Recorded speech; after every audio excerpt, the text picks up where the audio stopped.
And we are live, I believe. Yeah, okay. I think we're live. Ooh. Hello, everyone. Welcome to this special live stream where we're going to be talking about the afterlife. And I'm joined by a fellow atheist and an old friend, Dan. Welcome, Dan. Hello, hello, hello. Thank you. I'm glad to be here.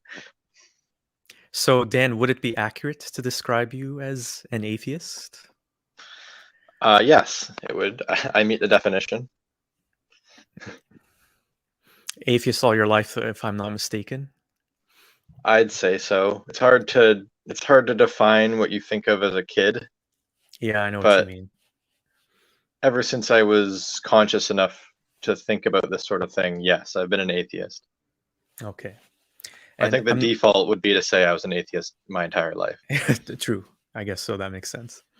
I'm not sure if I really explained to you why the idea came to me to do this stream, but basically, I recently had a personal loss in my family, and I think like anyone else, it got me thinking about just death and our mortality and how fragile our lives are and how it can end any moment. And Yep. well, I'm always talking about Islam and how it impacted me. And so I grew up surrounded by these beliefs about there being an afterlife. And I have relatives who are Muslim. And of course, that's when the talk about, oh, well, they're in a better place. They're with God. They're in heaven, whatever you want to call it, Yeah. starts happening as well. And so, yeah, I don't know whether I want to do it just for catharsis or to just kind of process my own thoughts. I just wanted to talk about, yeah, the afterlife, which is something I think is important, even though I'm gonna speak for you as well. Like we don't believe there is an afterlife. We don't. Yeah, It is so an age-old question. it is It's an a age-old question, perhaps unanswerable. perhaps Uh, unanswerable. but I mean, despite the fact that we don't believe in it, I'd say we're in the minority of the world population, right? Oh, probably. Probably, yeah. I guess that Yeah. makes sense. Yeah. Yep. So it impacts our whole world and our day-to-day lives, whether we personally believe in one or not, I think, and which is something we're going to discuss later on the Right. stream. But Yep. what I was hoping you could just, because I don't really know the full story with you, but something you could also tell anyone watching is, I was wondering if you could quickly summarize any kind of religious upbringing you did get, or if not an upbringing per se, but how you first learned about religion. Sure. I can do that. All right, let's hear it. Well, as for religious upbringing, it's essentially non-existent. I did not have a religious upbringing. I had a completely secular upbringing, atheist upbringing, whatever you want to call it. Hmm. There was a lack of any religion in my day-to-day life as a kid. I wasn't taught about any of it, so I didn't have any of it. So I'm coming from that baseline. Uh, the most religion I ever saw was just sort of in, you can't escape it. It's in life, it's in, I don't know, friends might be have religious families or the media. I very distinctly remember watching The Simpsons and Bart getting down to his bed to pray, and the way he folded his hands I thought was weird because always thought you had the sort of the outstretched angel sort of hands together to pray, but he put his together like crossed over his fingers like fists and prayed like that. Oh, I said, like oh, is against that how you pray? kneeling against Yeah. his back. I think I know which episode Yeah. you're talking about. Yeah, Yeah, okay, you might even yeah. know. I don't remember which one it was. It was just a vivid memory because it's like, oh, is that how people pray? I thought the hands were supposed to be this way, but then what does it even mean anyway? So no, I didn't really have any religious upbringing. I just sort of saw glimpses of it in the culture. Did your parents ever talk to you when you were a kid or maybe like a teenager about God, or you know what I mean? I understand that they weren't believers, but they ever try to explain to you, well, this is what these people believe, or these are what your religious cousins believe, or anything like that? I had lots of conversations with my parents about all sorts of philosophical things, and religion included. But there was never like a sit down moment of this is what these people. No, that moment never happened. But if I asked, they'd answer openly. Did they ever like just directly tell you, well, we think this is all nonsense, or this is we respect everyone's beliefs, or neither nor? I don't know if either of those phrases ever came into it, but it was they left me pretty open to understand the world, and they instilled a lot of critical thinking in my head, how you Hmm. parse information and how you approach things and how you treat people. But if I asked them a direct question about a certain issue or a topic, they'd give me an honest answer. They'd Okay. never hide it. If I said, And, "Do you think the way they think?" they might be like, "No." okay. And feel free to speak as much as you want about this, but when, say, for example, a relative or a family friend died that you knew growing up, was there ever any talk about where they were going or what happens after death? Did you ever have any of those kinds of conversations with your parents? Sure, we would have those conversations in kind of a philosophical exploration of the question, you know? There was never a this is what happens or this is what doesn't happen. It was just kind of it's curious to think about what happens. My parents are inquisitive people, you know, open-minded, interesting thinkers. So they'd like to think about this question as much as I would, as much as a kid would, you know. Uh, but if someone died, it was more about them and remembering them and celebrating them. It was less about anything else, you know. Where they're going or what's going to happen after? No, that wasn't so important. It was more about just Mm. being there for the family and being loving and caring and remembering that person and Do you thinking know what about I that. mean? Like some like I the know what you mean. cliche, the cliche would be like when your puppy dies or your dog dies, and your parents are, oh well, they're in heaven now, or they're in a better place. Did they ever use Well, that let kind me of wording? Oh, well, let me say this: when if we went to a funeral or something, and it would be a religious service, and the religious service would focus so much on God and Jesus and all of that, my parents would definitely scoff, and I They'd, would find it they'd weird openly too. scoff.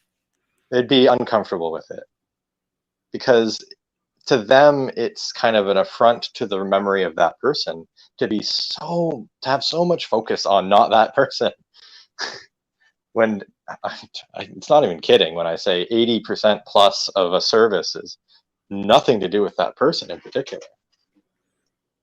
And almost completely to do with God and Jesus, which is so strange to me as a person who grew up without this stuff. It's just like, wait, what about them? Why are we talking so much about preaching right now?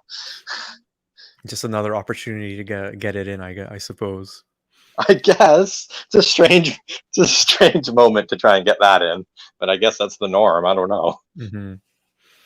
And the next question I wanted to ask you is, I guess, when you were a bit older, and as you said, you're taught to use critical thinking skills and to kind of just look at the world inquisitively. So when you were like, 17, 18, going to university and all that, did your views on religion, or that there being an afterlife, or any of that change, or kind of did you just cement where you were before? I think I went on a massive information search, you know, in my head with other people, with my parents,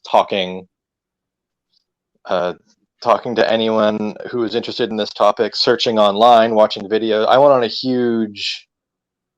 huge sort of investigation into what is and isn't true about all of these claims. And I guess ultimately it did cement my default stance Hmm. that without evidence, I can't place any belief in something. Hmm. So when it comes to something like the afterlife and whether one exists or not, as we talked about, we might not never know. Would you say you believe there isn't one, or you just don't believe in one? I don't believe in one. So you're open to the As possibility that there could be one, and we just can't access it or can't comprehend it yet, or something along those lines. just like there's infinite possibilities technically in the world, just like there could be something you could call perhaps a god. I still call myself an atheist, you know. There could be some sort of afterlife, but there's so many potential possibilities about what life is and how matter is transferred and different planes of existence or dimensions perhaps is that I don't know of any one to be the case, so I can't say I believe in one. I also can't say I don't believe there's anything like that. I don't know. Because we just don't know. Yeah. We just Yeah. don't So know. the other thing we're going to do a bit later on is talk a bit about what the major or most predominant theories are about this supposed afterlife that exists. There are some prominent ones. Yeah, yeah. But before we get to that, I guess the last thing I'll talk a little bit about myself. I kind of wanted to hear your story first. Was Yeah. how would you say? So you don't believe? So would it be accurate to say that you believe that once we die, or as it stands, what you think is once we die, that's it. We cease to exist because there's no indication of otherwise. Our energy is transferred into different types of energy. Different elements are moved about the earth, into the soil, into the wind, Okay, but like so your and consciousness, or reabsorbed and used again. I don't okay, know. I don't know anything about the consciousness transferring on. There doesn't seem to be any evidence that it does, but I suppose in some strange way it could in certain forms. I don't okay. know though. I don't believe. I don't believe firmly that it does. So how would you say that impacts how you view, the world or just your own life? Because unlike a religious person who believes, well, there's going to be whether heaven or hell or some other kind of form of existence after this, if you get hit by a car tomorrow, that's it. That's it for you. Or if someone like one of your loved ones, I don't know, just collapses one day or whatever, that's it. So I think That that's tough to accept, right? that's it. I live on in memories. You would live That's on it. in others' memories. Yeah, that's how I would continue to exist Okay. in the sense in any sense. Yeah.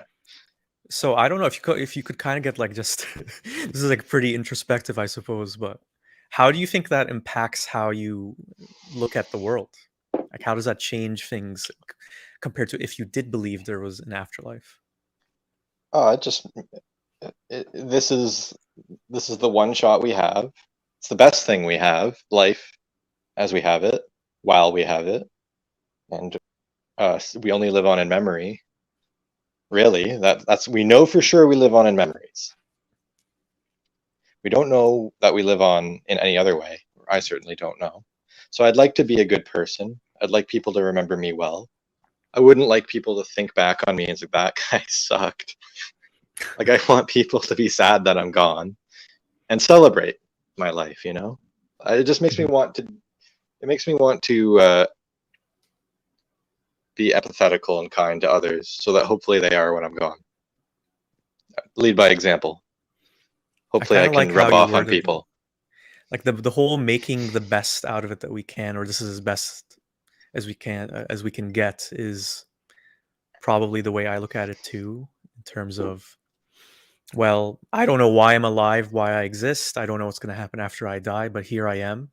So Yeah. might as well make the most out of it. Well, as far as we know, for sure, it's the one time we get to do this, so you may as Make the well do most as out of good it. as you can. May as well be a good person and make it better for all the other people around you too. Find and spread happiness as much as you can. Do you ever feel like because of that, there's like some things that maybe you're afraid to do, or if not necessarily afraid, but you feel like, well, this is my only life. Should I be doing this? You know what I mean? Like, I'm not going to get another chance. I have to do this, or no, I shouldn't do this. I have to wait for the right thing to do. Any kind of that hesitation or doubt? Well, I mean, I don't like cliff jump and paraglide off cliffs and stuff like that. or those videos of people in wingsuits that are going between canyons and stuff. You Do know you what think I those mean? people tend to be more religious, and that's why they do those things? No, I I'm don't kidding. I'm know. kidding. I don't know, but I guess I'm not going out there doing that because it's too risky. But I find those videos incredibly entertaining. But I don't want to follow in their suit because I don't want to die early. Yeah. So I Does guess that part of answer this your is you question? don't believe. Yeah, yeah, that answers the question. Like, so you don't think there's a soul, or Uh, um, it's, that's one of those things. It's like, how do we define what that means? Does that mean consciousness passing on and continuing to exist after your body is dead? Is that what you mean by soul? I suppose that's what most people mean. I know some people mean just like your personal essence, but I think most people tie it to, they're just kind of, me, like our ego. Like, I am, you are One Dan. one of the problems I have with the concept of a soul in your consciousness, or what is you passing on, is that in the physical world, it's tied into your brain. And if you get, say, a traumatic brain injury, it can change your consciousness and change who you are. So, Yeah, what version of you passes on? Is it the person that passes on right as you're dying? There's so many questions that come with this that make it impossible to say, yes, I believe in it. What exactly would I be believing in? It's so complicated to consider the implications of a soul existing. I see no evidence that this passes on in any way, so I don't believe in it. No. hmm. Yeah. Have you ever heard of this condition? It can sometimes happen where someone gets into a traumatic brain injury and they actually develop separate personalities that don't know what the other personality is thinking, and they're all inside Oh the same man, brain. there you go. What happens then? Did they? You Yeah. can. Did the soul There, splinter into are there two two? people? Yeah. Or Is it? Yeah. Are there now two souls? yeah, I always wondered that Do they about. both pass on? Yeah, but even like just like the conventional view of heaven, which version of you is the one who goes there? Like, is it you at some optimal age of 40, with What half if your you life's die as wisdom? a What if you die as a young child? Do you go there as a young child? A baby, an infant, a Can two-day old infant. does that I don't know. does that consciousness ever get the opportunity to grow up and develop, or does it remain in that level? Does it remain a 2 day old, 2 day old? Or is there some kind of template of adulthood that you have, no matter who you like, how old you are when you die? Who knows? Uh, That's what I'm saying. There's so many it's implications to the yeah. idea, if this were real, that are unanswered, or it's one of those things that raises so many more questions. Mhm. But yeah, for So me, how can wait, you go ahead. how You go ahead. just if someone does believe in this, I have so many questions for them, like these questions. Okay, you believe in this, you believe this is the case. Which version of you passes on? I know. How, first of all, how do you know this? And secondly, how does it work? I mean, like the thing is, it will vary from person to person too, what they think or what they say. So, like, who should we believe? And that's like a whole big thing too, because you ask one person, and then the next Exactly. one has something There's completely different. so many different ways to see it, so many different ways to believe it, and so many different possibilities for how it could work. Which one do you pick? And why do you pick that one? Oh, we'll get to that in a bit. I pick none You because pick none. Yeah, I agree with I'll, that. I'll I'll remain at the default. The default, which is to The reserve your lack of belief. belief in something without something convincing. Yeah. But as you well know, I've told you many times, so I grew up Muslim.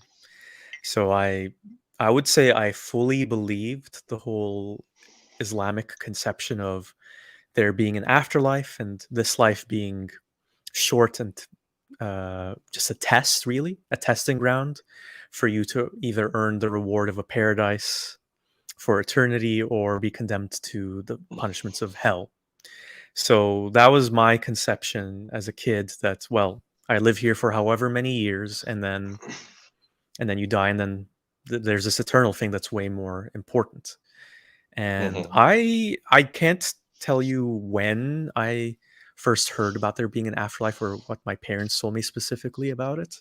It was basically just this idea that God loves us, and because we're good people, like me and my family, and we're Muslim, we're going to go to heaven for eternity with God, and where everything will be good and we'll be reunited with our loved ones. And so when I'd watch the news and it would be about, so my background's Palestinian, and so it would be about a Palestinian who was killed. Of course, they don't call them just victims or whatever; they call them martyrs. Yeah. Anyone who die, any Palestinian who dies at Israeli hands is a martyr who will Right. ascend Yes. to heaven, and martyrs are given a very high esteem in Islam.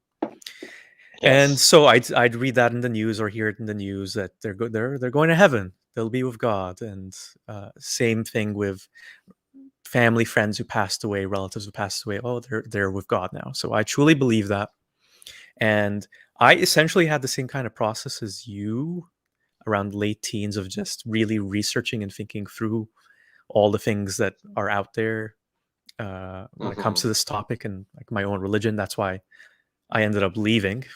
And when I left, that was one of the hardest parts of it, actually. And uh, it's it's a way of Matt Dillahunty. You'd probably recognize this from the atheist experience. He has a good way of putting it. Of when people talk about the trauma of losing God or the package of the full meaning of life that comes with it. So imagine you are told your whole life that you're going to get $1 million when you're 30 or $1 billion, and Yeah. then you become 30 and then you don't get anything. Of course, you're going to be crushed. You've been living your whole life as if this thing is going to happen. Expectations And built up. exactly. And I think for me, there was a bit of that. There was a little bit of a, I don't know, like, I wouldn't call it depression necessarily, more like just a existential detachment. Do you know what I mean? Like, I just felt, oh man, what is the meaning of this all? We're all gonna just die and cease to exist. Like, it took me a while to get over Yeah, it, yeah. and I can understand that. yeah, to get to that point where I think you were already at that, like at an early age of, I'd rather just make the most out of this because this I is never all had we that. get. I I know, never because had that that's what I mean. experience. Because you never had Yeah, it taken away from you. I think, yeah. Yeah, I like never did. that was just your default Well, setting. not to, I mean this in no way as a brag or anything. I just mean this to say I feel as though I'm lucky to have been able to grow up without all of this Yeah. because there's so much that it's like this whole system that is built up and then but in my opinion, it's based on so little. Hmm. So it falls apart so easily. But I can understand the trauma behind that all falling apart. You're Well, when taught you're this in all your it, childhood. yeah, when you're in it and immersed in it, it might not even occur to you to question it, which definitely was the case for me when I was growing up Muslim. I think And that's partly by design too. oh, for sure, yeah. And I do wonder sometimes, like, how much less suffering would I have experienced, whether it was just, the fear of hell or thinking I'm a bad person and a sinner and all that, if I just didn't grow up with a religious facet to everything in my life. I guess we'll never know. But yeah, Yeah. it was really hard to get over it. I'd say I'm at the same position as you today. I don't think there's an afterlife. That doesn't mean I know there isn't one. I don't claim to know. Right. I think, Yes. as we said earlier, possible that we could never know, or we might find out later on that there's something beyond, or that we Yes. continue to exist. Who knows? That's Um, the classic agnostic stance. the agnostic stance on that specifically, yeah, I Yes. don't Yes. know. Yeah. And I think the thing that follows from that is what I look at the world and I see, like, so I have a relative who just passed away, and I don't want to get into too much details about it just to respect my family's privacy, but so Hmm. this person was a believer, and I think it gave them a lot of comfort to know that they're going to be reunited with loved ones and that this isn't the end. And so for me, speaking as someone who doesn't believe in it, uh, I sometimes wonder if, well, it's easy for me to say I don't believe in an afterlife and I think this is all life is because I'm young, I'm healthy, I don't have any major health issues, uh, and so I can just go ahead and try to do what I do in my life and not have to think about, is there an afterlife? Is there consequences to all the stuff that exists beyond our own reality? But what I think, if when we're older we think differently? Like I think that's definitely something that people who are believers would say to us. well, I also think this hits the idea of comfort in religious belief. It's comfort. Some people would argue it's comforting to believe in an afterlife, or it's comforting to have these religious beliefs around you. It adds a certain structure. The questions are answered. And Well, as I just was think about, talking if your about life my is up, terrible, if your life is terrible though, what if that's like the only thing that gets you through the day to day, right? well, I was just thinking about how when we were just both discussing our upbringings and how I never went through that time of sort of a depression of the walls falling down of this belief system, whereas you maybe did a bit in Yeah. some way. I actually experienced the opposite a bit in that as I was researching this, it was almost comforting to recognize that all of the stuff that certain people believe isn't real and I haven't been missing out on it. It was sort of comforting because I also viewed the character of God. I mean, I grew up in Ontario, so it's mostly Christian, Yeah. not Islam. Uh, it was almost comforting that this character wasn't real because I think this guy, I mean, in all my research, he actually seemed like quite an oppressive, scary character. This eternal, all-powerful This policeman who can eternal, watch you, all-powerful watch every being, action. and allows the world to be kind of horrible in some ways, and has the power to fix it, but doesn't. It seems. Yeah. With all these strange belief systems built around it, like, oh, we're fallen because Adam and Eve ate the fruit off the tree of knowledge, even though they didn't have any knowledge, and it's just so strange. It's like it's just so, so we're all damned forever. And this, it's just such a strange story that people are so afraid of. At the same time, there's so much fear in it, and it was kind of relieving and comforting that I didn't need to be afraid of it. Mm-hmm. I It actually really is kind a of went through package that. deal, right? Yes, it's a There's the good package deal. stuff, the Yes. comforting stuff, and then there's Yes. the the horrendous stuff where, okay, so you want to believe there's an afterlife and that Jesus loves you and all that, but then you find out, oh well, I think homosexuality is an abomination, or well, the woman shouldn't leave the household, and it's like all. I'm not saying all Christians That's believe this, yeah. but That's the point it I'm making. somehow gets wrapped in, right? That's the point I'm making is that okay, so maybe in some ways there's comfort, but oh man, there's a lot of fear and kind of a horrific world out there if you don't obey perfectly, it seems like. Yeah. And in some of these things that you need to be obedient about feel so illogical and Or erroneous, arbitrary. like the Yes. pork thing in Islam. I mean, there is a sort of explanation for it. Muslims will argue. I'm not sure if it's one that applies to today's standards or not, but I'm not going to get into that in this Well, there's video. so many strange ones. They're wearing But yeah, different they're pretty random. wearing different fabrics at the same time and No stuff like that. shellfish on Sundays. Is that a Or thing? that stuff. Yeah, I don't know. I think there's something like that in Judaism. I could be wrong. Oh yeah, they have the whole Sabbath thing where they can't do any work, to the point where they get elevators that you don't have to Yes, push the yes, buttons in their yes, buildings.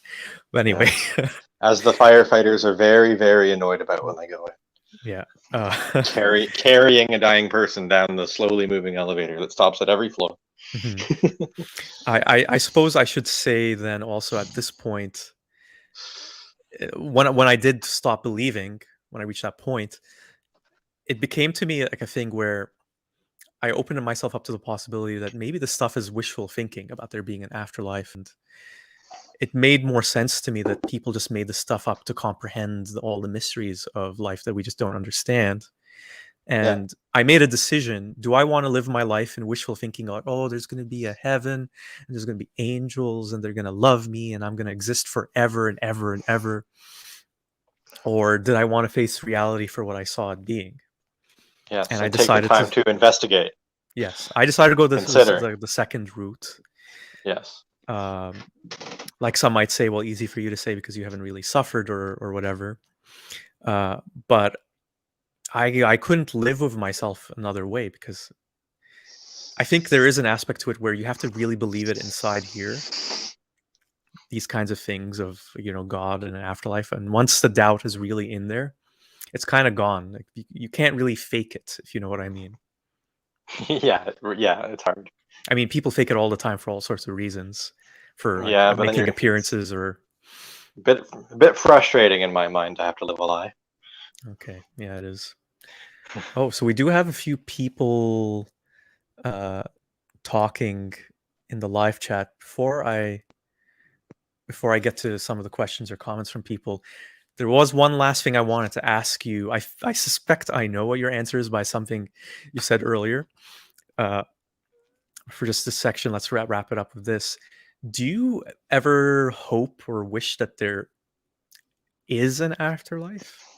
So, and just to keep it kind of more open-ended, not necessarily an afterlife where there's the Christian God who's, the policeman judging you and in control of everything, but like maybe there's some sort of afterlife without such a kind of God. Would you want that? Would you hope that that exists?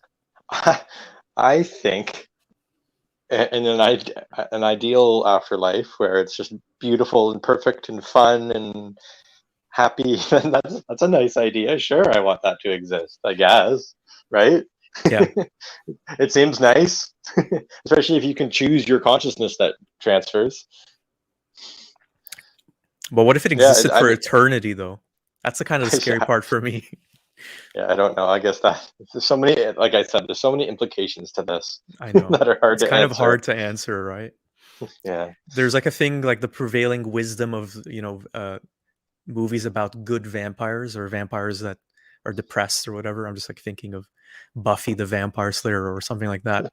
Like, though, there's a whole notion of, and I think it is a powerful one, that if we did really um, have the ability to exist for eternity, wouldn't that just like take the meaning or value out of anything we do in life?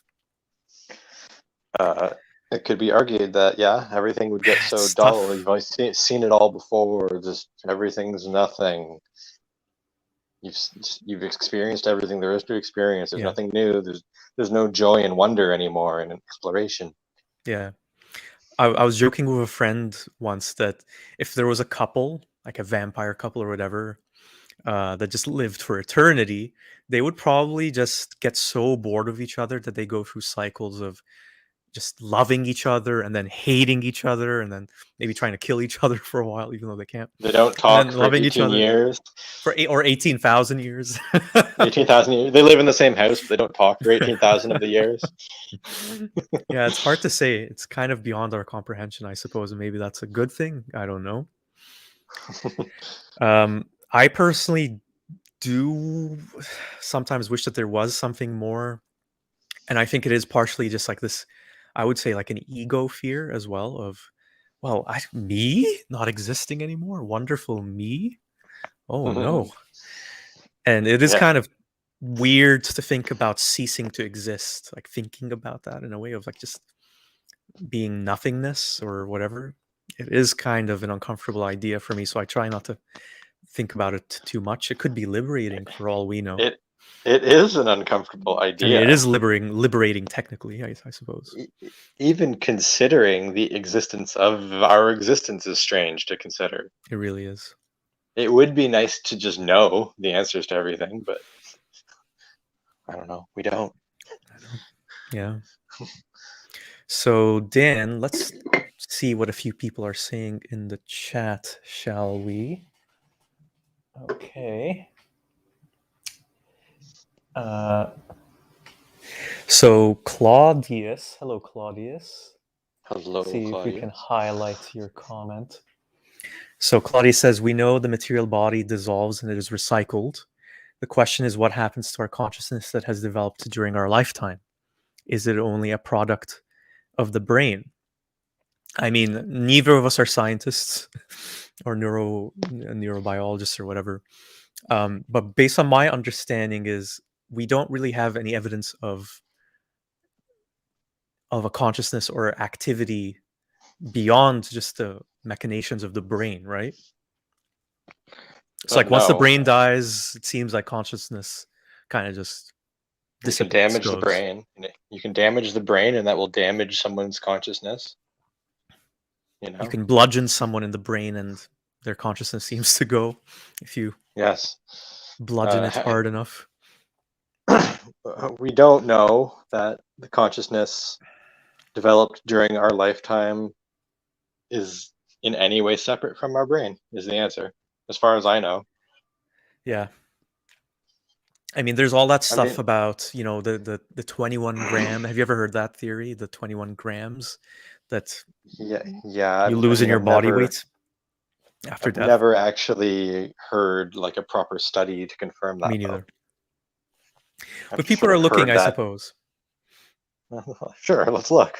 I mean, where does the consciousness go is the first question. Where does it go? Can it exist without the brain? Does it have some strange tether still to all that matter that once Yeah. was the brain?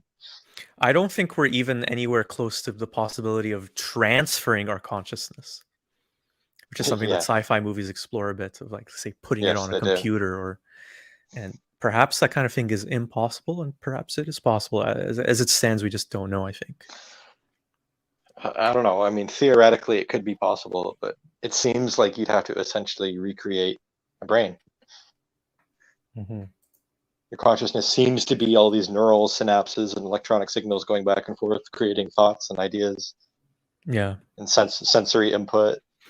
Yeah, What, there's so much that I think we just can't comprehend about it yet. but I suppose if you could create some sort of analog for that as a machine, an AI sort of idea like that, then I suppose, I Would don't it know. be the same though? That's kind of the hard thing about it, like where maybe there's something about our consciousness that's greater than the sum of our parts in a way that we wouldn't be able to replicate in a machine, or maybe it would be the same, but I don't know. It's or it's hard to maybe say. or maybe you can get to the point in technology where you can just print matter in a perfect way and you could replicate a brain, atom for atom. And Yeah, then that's kind of a you can scary do thought. you can duplicate a brain. I don't know. So we have a message from Otangelo Grasso. Hello, Otangelo. Hello, Otangelo Tangelo. says, if the God of the Bible exists and afterlife exists, fair enough. Since most likely the God of the Bible exists, most likely an afterlife exists. Well, So of course. let's see if Otangelo has another message. So let's see if he can expand on that. The idea that matter somehow by evolutionary processes can become conscious is absurd to the extreme. Once the truth is rejected, people believe any nonsense. And I suppose he means the truth is the Bible, Okay. Christianity. Do you Well, want to talk about I mean, that a bit? I'm curious how he has determined it is the most likely answer Yeah. that the God of the Bible exists, and therefore that an afterlife exists. So if the God of the Bible exists, that specific version of the afterlife exists. There's still all the questions we asked earlier, right? Also, what kind of Christian is he? So does he have like a Mormon interpretation on it? Does he have Exactly. there's so many variations of Christianity. Remember all the questions we asked earlier? Which version of your consciousness passes on? Yeah. Those are still unanswered. Like, anyways, the first things first is how is it most likely that the God of the Bible exists? How have you determined that? What is your I don't know. evidence? Tangela, if you're still there, we'd love you to answer that question because I'm And then what did he curious as say? well. The second message: the idea that matter somehow by evolutionary process can become conscious is absurd to the extreme. So why is that absurd? Well, I think that's the mentality of religious people sometimes, is that, well, we don't have a scientific answer, so it must be God. Or we don't have all the answers yet, so let's The just God of the gaps. the God of the gaps, yeah. It Once those might gaps fill be, in, well, when people go say it's ahead. impossible, for example, the idea that it could happen through evolutionary processes is impossible. You have to prove that something like that is impossible. Just because we don't know yet doesn't mean it is by default impossible. I also don't understand why it's impossible or absurd to the extreme. Why? Why? What aspect of it is so absurd? Angela, if you're still listening, I'm interested. Okay, we'll give Otangelo a chance. We also have a few messages from Sahara the Free. Says hello and thanks us for having this conversation. Thank you for joining us, Sahara. And there's a message from Sahara here. As someone who's thankful and grateful, free herself from both the ideology of Islam and its teachings, indoctrination, brainwashing, and also free from the hijab. Well, welcome, Sahara. Sahara the Free. Peace and well-being to you, Sahara the Free. We also have a message from Air, who says, I often envy religious people due to the comfort religion gives them. That's a huge crutch in life. Crutch. That's an interesting way of putting it. That is. Yeah. We'll save talking about that towards the end because I did have a few questions for you. Let's just see if there's any questions I might have missed.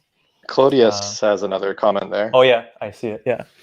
What happens to humans that are deaf, blind, etc. after life? They've never heard a sound or seen a color. They have never learned and spoken a language. So based on my understanding when I was Muslim, there is like an ideal soul that exists for each one of us. And really? That one, when that person ascends to heaven, if they happen to be deaf, blind, missing limbs or whatever, they come in their intact, pure form. So able to speak, able to hear, able, if say they have a low IQ or they have Down syndrome, I don't know, something like that. When they're in heaven, they're at that ideal template form. Of course, there's no, I couldn't possibly tell you why that is the case. It's just that's what I was taught, and that's what a lot of Muslims believe. So I guess there's the Muslim answer for Claudius there, but I'm kind of curious what Atangelo Grasso's answer to that is. I don't know. Yeah, it kind of, there are some religious people who I think, who, you know, the ones who don't take, say, the Bible literally and have a more not existential, like a metaphysical view of the whole thing, saying it's like all metaphor as well.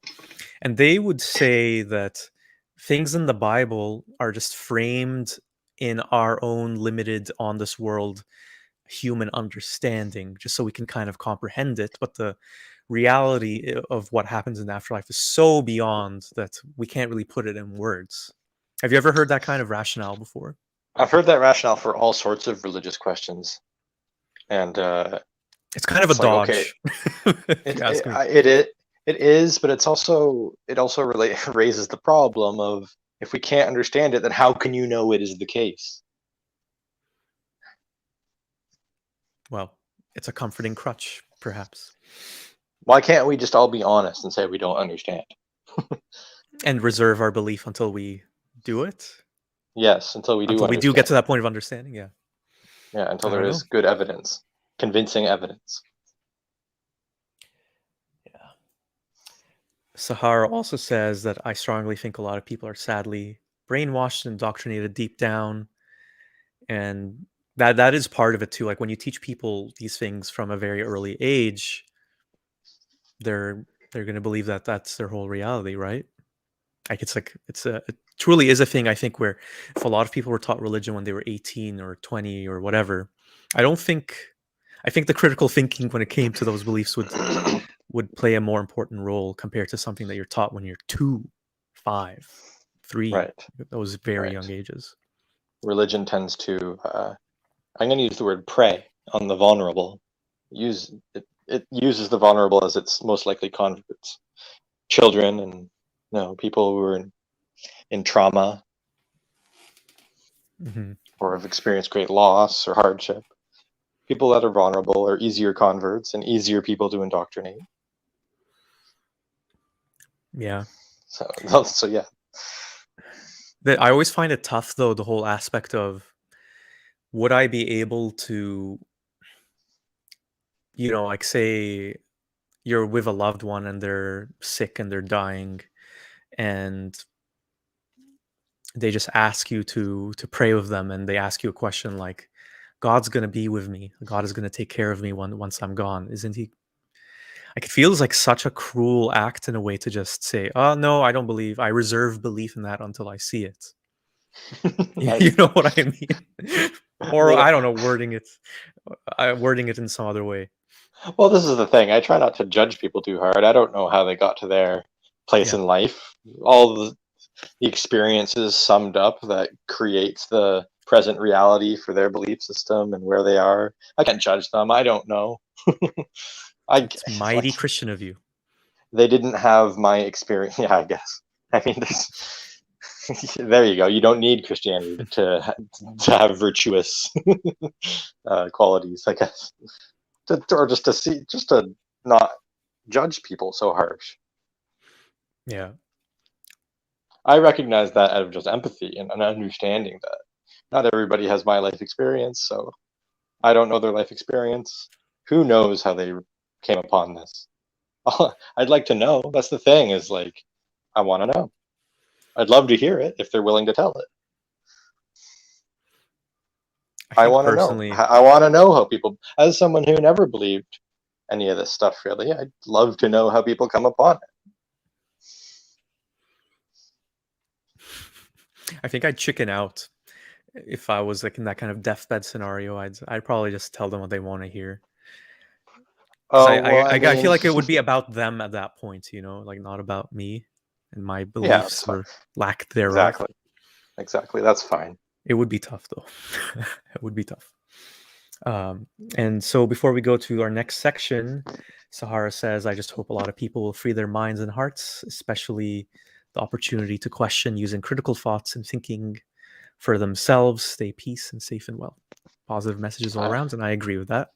I I think the like that. best thing when it comes to this kind of stuff is just educate yourself and use your critical thinking in areas maybe you didn't want to before, didn't honestly do it before, if you're a believer born into a religion.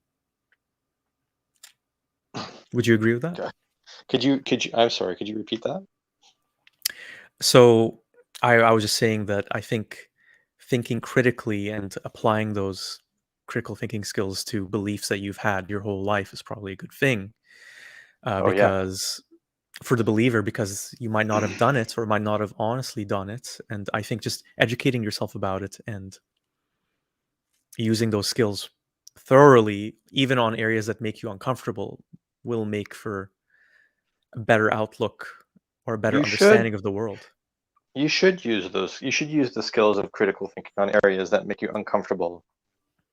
If you're Yeah. ready for it, uh, it's hard and it might feel painful to do, but I think exploring and understanding, increasing your awareness and knowledge, I think those are important things. I think those skills are important, and teaching children those skills, by the way, is important, or in anyone, in Totally. anybody. And I think a lot of belief systems attempt to rob people of those skills or tell them that questioning is bad. Yeah, there's the whole classic, we don't know the answer, but trust in God. He knows. Or Yeah. why does God have this really weird specific rule about insert weird edict here? God knows. It all makes sense in his greater plan. So what that is a suspension of critical thinking Yes. in a nutshell. And That is if framed someone as push, something that is less ego serving, because I'm just letting myself go to God's wisdom. I think for a long time, or maybe still nowadays in certain communities, uh, if someone wants to really push the issue, they're going to tell them to go seek advice from your spiritual or your religious leader, your priest, your whoever, and you're going to get a very narrow, certain style of answer on that, probably. With an agenda, Yeah, right. too. Yeah. Okay, let's do section 2. So what I also wanted to do with you, Dan, is let's assess the main theories that exist, or the main claims about the afterlife that exist. I mean, there's so many of them. I kind of just roughly lump them into a couple of categories. But if you have any other theories that you're aware of beyond the ones I'm going to Right. list, Okay. then Okay. then feel free. And yeah, just let me know which one you think is the one that you like the most, or the one that Well, is, as I'm sorry, I can't remember his name. Otangelo said is the most likely I think by the one. end of this talk, I'm going to dive into one and believe it. So let's go. All right, okay. So I guess the first one, which we've talked about a little bit already, actually quite a bit, is just the Abrahamic religions model. Mhm. And We're certainly I'm kind of exposed to those generalizing. ones. Yeah, generalizing a lot here. I know that there's specific sects and whatever that have different ideas or diverge a little bit from it. I think Judaism doesn't really have a specific notion of a heaven and hell the way Christianity and Islam does, for example. Oh, okay. Um, I didn't know that. they do have something sort of like it, but it's all very vague. I am the most ignorant towards Judaism of the three. Of the three, same for me. Yeah. So I'm not going to talk about that too much, but just to generalize a little bit, there's this belief that there's some other plane of existence where our essence or our soul or whatever goes to after death. And typically speaking, there's a kind of binary thing where there's a heaven if you're good and a hell if you're bad. And you see this beyond just the Abrahamic religions, you'll see it in, I don't know, like the Norse religions, like there's Valhalla and their Hmm. hell, which I think is called hell as well. I think that's where the I've word hell heard comes from. this reminds me of this style, this heaven and hell reminds me of the invisible babysitter, as Ricky Gervais calls it. You know, The invisible babysitter. yes, God or Jesus, but God is always watching. Do good, go to Valhalla. Do bad, go to hell. You know, so do good, be good. Perfect if you have very unruly, naughty kids, for example. Yes, the invisible babysitter is free. Hmm. So I don't know. I guess that also kind of exists in the ancient Greek religion. There's what's it called in Elysium, I think, and then there's Tartarus or something. I'm not very familiar with ancient Greek mythology, Elysium. but they basically have the underground after death, and you go to a good place if you're good, and you kind of suffer if you've been bad. This is an old idea, apparently.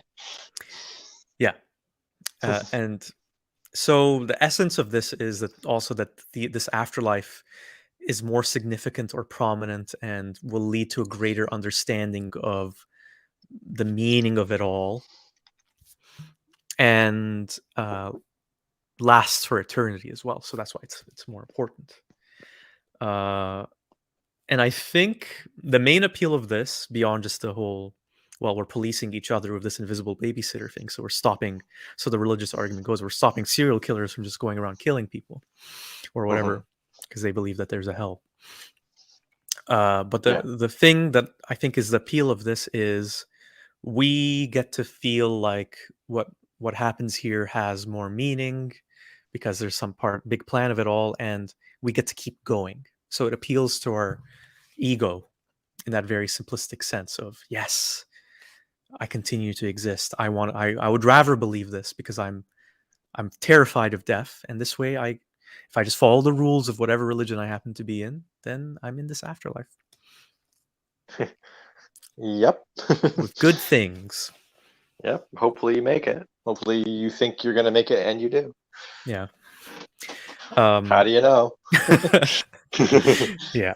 Well, we'll get to that about all of these in a second, right? Yeah, okay. So, so the next model, I also kind of roughly lump these in together. I'd say it's like the Eastern Asian Indian religion model that typically focuses a lot on like an eternal cycle of birth and death and reincarnation and all that. So religions like Buddhism, Yep. Hinduism, Sikhism, they all have these kinds of ideas going on. And the Yep. interesting thing to me is, so these are all much older religions than the Abrahamic Hmm. ones. I Hmm. think maybe not Sikhism. That I'm not sure about. But Okay. the interesting thing I find is that those kinds of thoughts about us being reborn as another human being or as an animal or a tree or whatever, like it also exists in a lot of very ancient tribal cultures from Yeah. all over the Yeah. world. It's in all over the mythologies. Oh yeah. So this one is drastically different, I think, because it's not as simple in terms of well, there's a good thing and a bad thing you get. Um, like in the case of Buddhism, the whole goal is to stop being reborn and just break from the cycle Oh of yeah. Yeah. Yeah. suffering and existence. Right. And uh, but the essence holds that what we have here is just part of like a much bigger cosmic existence, cosmic plane. I don't know what you want to call it. And we do persist in some sort of way, although I think there isn't as much of an attachment on us existing as us. So like me and my personality will not carry on. Like you won't be Dan in the next life. There would be some sort of essence of you with Yeah. your flaws or your positives in the future iteration Yeah. of whatever. Now, correct me if I'm wrong, but is this also, some of these incorporate the concept of karma, don't they? Yeah, very much so. Yes. Now, karma is interesting because it applies to anyone, and you get reincarnated as a child with, I don't know, some eye cancer or something like that, and You did that's, something bad you in must the have done last something life. bad. You deserved this for some reason. That's where the idea of reincarnation and karma falls apart for me. Is that it becomes so easy to just treat people so poorly. Yeah, it feels so disgustingly unfair too, right? Because if you Yeah. think about it, it's going to be like this continuing downhill spiral, right? You did something bad, now you have eye cancer, so your life is going to be short, and maybe you'll be bitter against the world, and then so uh, the next life you're going to have eye cancer and lung cancer. I don't know, or like Mhm. or a shark bites your leg off. I don't know. It just feels like it's kind of like the whole Abrahamic God thing too, because there's this whole sense of justice and there's a meaning to all that all that is happening, and it all balances out. And I think essentially that's how people view karma or the universe process that guides this whole cycle. That it all balances out. Um, all I things are think a lot happening of for a reason. Yeah, yeah, yeah. I think a lot of people think about karma as like, I don't know, you stole this newspaper off the rack and later on your apple juice went bad or something. It's Yeah, like, I think it all balances out. it's not quite as simple as that. I think. No, no, Uh, no. I think that's sort of like a vague concept I think a lot Yeah, of but that Westerners have I about agree it. that is what most people believe about it though, for sure. Yeah, but the implications of it when you take it to the further degree is that you did something bad in one life, you're reborn as a child with eye cancer, and you deserve it, Yeah. which I Yeah, it's think is a kind of messed up. scary way to see a child, for example. Oh boy. Yeah. It's it's kind of in a way it kind of takes away your own what's the word? Agency in your life too, because you feel like you're just carrying sorry. You feel like you're carrying all this baggage from all your past selves. So like I know, and if you have no you're an influence over it. addict. You know what I mean? Like if you're a drug addict and you're like, oh man, like I must have really sinned, and it puts all this pressure on you to do the right thing or to try to like change the tide, turn the Oh man, tide. the despair and thinking you're up against so much. You're against several past lives, and you're just one. And that the cards are stacked against you. Several decks worth stacked against Yeah. you, and it's all that past is out of your control, and you can't even know for sure. It's just crazy. hmm It's crazy. I think in a way it is more in tune with nature, perhaps, because I think the positive aspect of it is that we see ourselves as just this moving temporary part of life, and it makes us want to cling less, depending on how you view it. Obviously, you can see it the first way as well, but it makes us cling less to all of the things around us and be less possessive and less selfish and be more of a, go with the flow kind of person. Right. and maybe more respectful of all that are around us because we're all part of the same cosmic flow. Yeah, I yeah, don't know yeah, what words yeah, to use, but you yeah. get what I mean. So I do. I think there are positives that are appealing about it too, especially for people who are narcissists and or have done terrible things That's to the kind thing of I was balance thinking them of out. in the concept of reincarnation and karma. Someone that's really well off and has a rich, luxurious, amazing life. You know, they might be. You know, I earned this somehow. I deserve this. Look at all these plebs out here. What do they Yep. do wrong? Yep. But I deserve this. It's great. I deserve this. I'm awesome. I'm smug about it. There is a possibility also that that person is actually being tested by the universe, and Ah. he's failing the test by having that smug, arrogant attitude. So he's gonna be a snail in the next life. I A don't know, mosquito. or like the poorest person possible, living Yeah. in poverty. I don't know. So the next thing I wanted to talk about, this one is, I guess, kind of related to the whole cycle of endless rebirth and death. It's basically the theory of, I don't know if you could call it a theory, the idea of eternal recurrence. Are you familiar with this one at all? You might need to explain it. I don't know it by name. You probably have heard it. It's probably most well known because it's something that the philosopher Nietzsche talked about. Okay. And it's basically this idea that everything that we're doing now and everything that we have done and will do repeats itself on a constant eternal loop. So this has all already happened, and this will all happen again, over and over and over again for eternity. Is essentially a simplistic uh, I description of have. it. I'm very familiar with this theory. Then I just didn't know it by that name. I think it has other That names there's. too. It's almost like the universe is constantly in the state of Big Bang and collapse at the same time, and it's always moving, and we're just in some piece of that somewhere, and Yeah, everything somewhere in this plane of existence, everything's always happening. yeah, The universe is always being born. It is always collapsing into nothing. It is, yeah, it's and always in an extent of expansion, and somewhere else it's always in an extent of contraction. It's always recycling. yeah, and we're just kind of experiencing it in this like narrow sliver of what we can perceive. Yes, this little wherever our eyes can see. Yeah, in a way, it's kind of a frightful thought, like the idea of that. Well, we're just going to repeat this for a turn. Maybe we're better off not knowing. And it's kind of trippy to think of that. I have already talked about there being possibility of me having already said this for Maybe, infinity. maybe. Again, yeah, maybe. Is there any evidence for this? Like the rest of them, not much, or any, arguably. Um, the It's just certainly thing an interesting concept.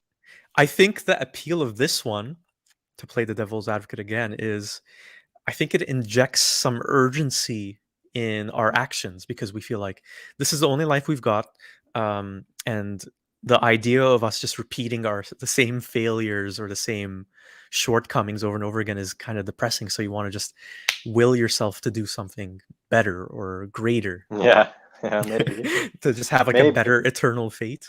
I don't know. I wonder if this is what Nietzsche thought, or it was just an idea he had. Do you know? I'm that I couldn't really tell you. Yeah. Okay. Um, if someone in the live chat knows a bit more about this, feel free to share. Um, well, you could argue that like also, so there's the whole Big Bang theory and all that. Like, what if the Big Bang happens and then the universe that we know it expands and things play out in the way that they have played out in our world, but then the reset happens and then it all just comes out the exact same way.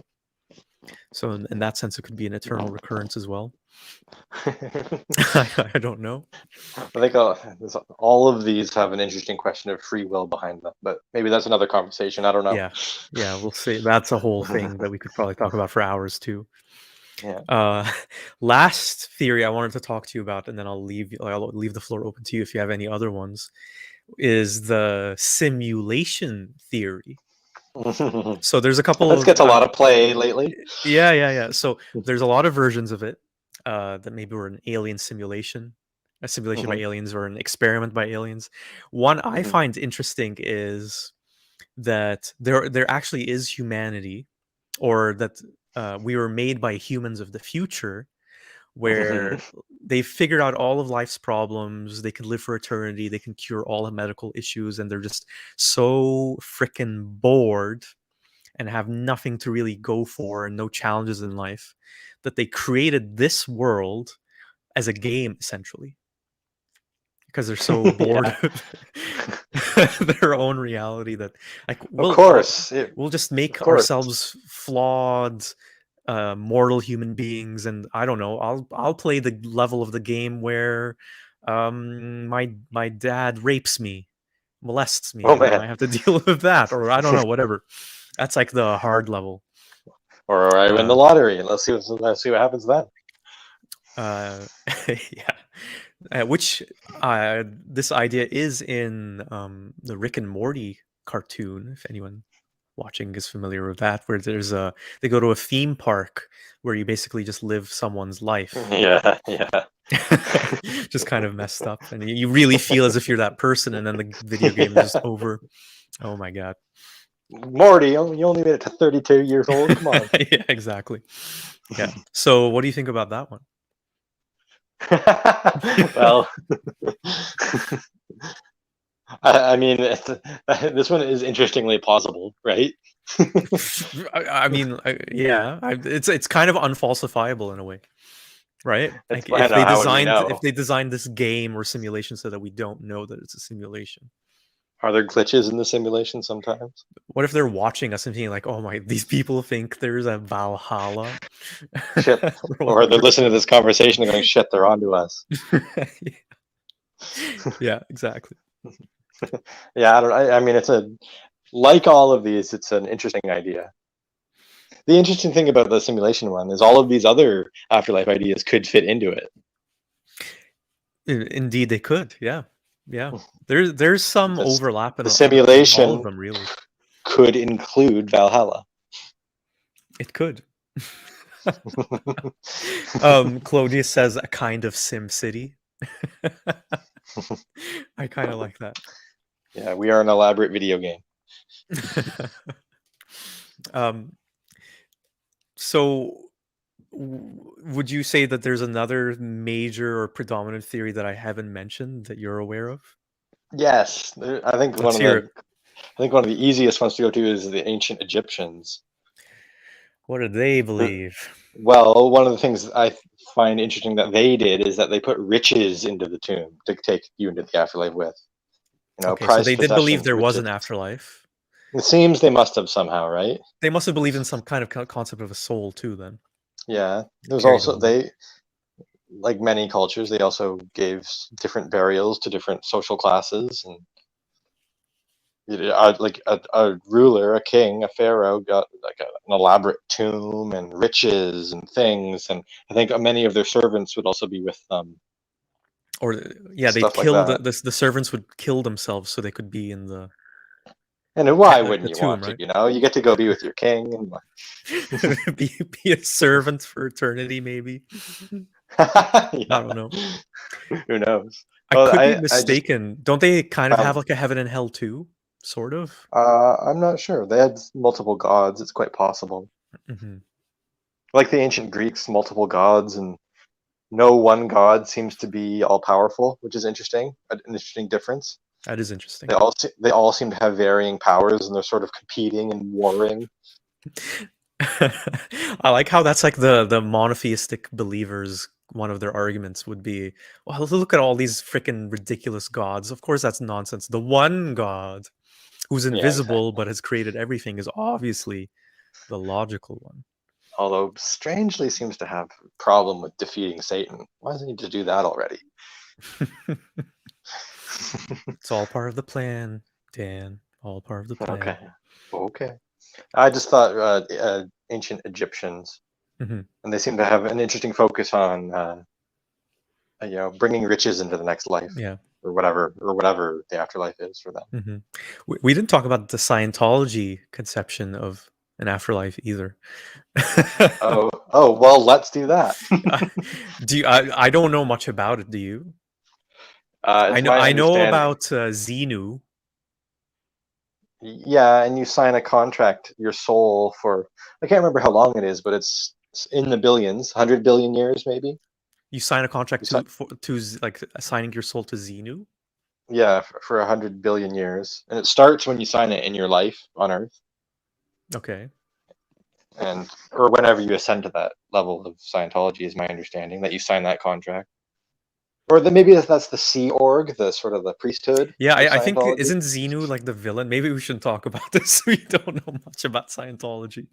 Well, I mean, what Um, the hell is it's the science fiction writer wrote it? okay, we'll do some research and maybe talk about it later, like in another Well, video. anyways, that's my understanding that if you join the Sea Org, which is like the priesthood or the higher echelons of membership in Scientology, that you The do Sea Org, that's where like they wear all the Navy uniforms, right? But they're not Sea actually organization. a Yeah, well, Navy. it did start on a boat. Okay, Yeah, and L. Ron Hubbard was a sailor or something at some point. he was like Anyways, a fake captain or something. well, he was a captain of the Sea Org boat. He Okay, I essentially, guess. I essentially guess he was a employed self-proclaimed slave captain. labor. New recruits would be essentially slaves to swab the deck, which is interesting. But so you sign your soul for 100 billion years or something like that to serve Xenu across various planets, spreading Scientology. And I think at the end of it, at the end of the several billion years, you get a planet to yourself to rule. Okay. All to yourself. I could swear Zeno's the presser though, isn't he? Like The oppressor? yeah, like he's like the ruler Well, of. I mean, I think like a lot of gods and a lot of religions, whether you want to say it or not, yeah, they're the oppressor. Please recount this made up shit properly, Dan. Oh, pardon me. um. So anyway, lots of theories. I guess kind of curious to know. I mean, we talked a little bit about how it's comforting. Maybe it's a bit of wishful thinking and it helps us to cope with suffering in life. Like, why do you think we've always had these beliefs about an afterlife? Because the argument that some theists will make is that we clearly have some uh, internal, intrinsic need for an afterlife or seeking it or understanding of it. So it must be true. Well, Look at all these first of all, different variations of an afterlife that we have. I was going to say, first of all, we don't know if humans have always believed in this stuff. We can't know. Like, humans have existed for a long time, and in various species before we became what we Yeah. now know as humans. When did this stuff start? And of course, not all of them are going to believe in it, right? It can't be 100%. It is an idea. It is an idea that requires some thinking. It is a question that has to be answered at some point. You could maybe argue that certain ancient humans never had time to evolve, create these ideas. Well, they're busy just trying to survive. Yeah, and they never really get to this. What Yeah. happens after? Well, who knows? We don't even have time. We have to hunt. you know. Yeah. You're right. Uh, It is possible that it hasn't always existed. and there may even be cultures that don't really put much emphasis on this. But I think in the long run, when you're trying to stabilize a society, people want questions answered. It's usually easier to answer them, whether you know the answer or not. It's like a useful crutch, as one of the commenters or one of the people on the live chat said. Yes, it is a useful crutch to just have an answer, whether you know or not. It's true. Mhm.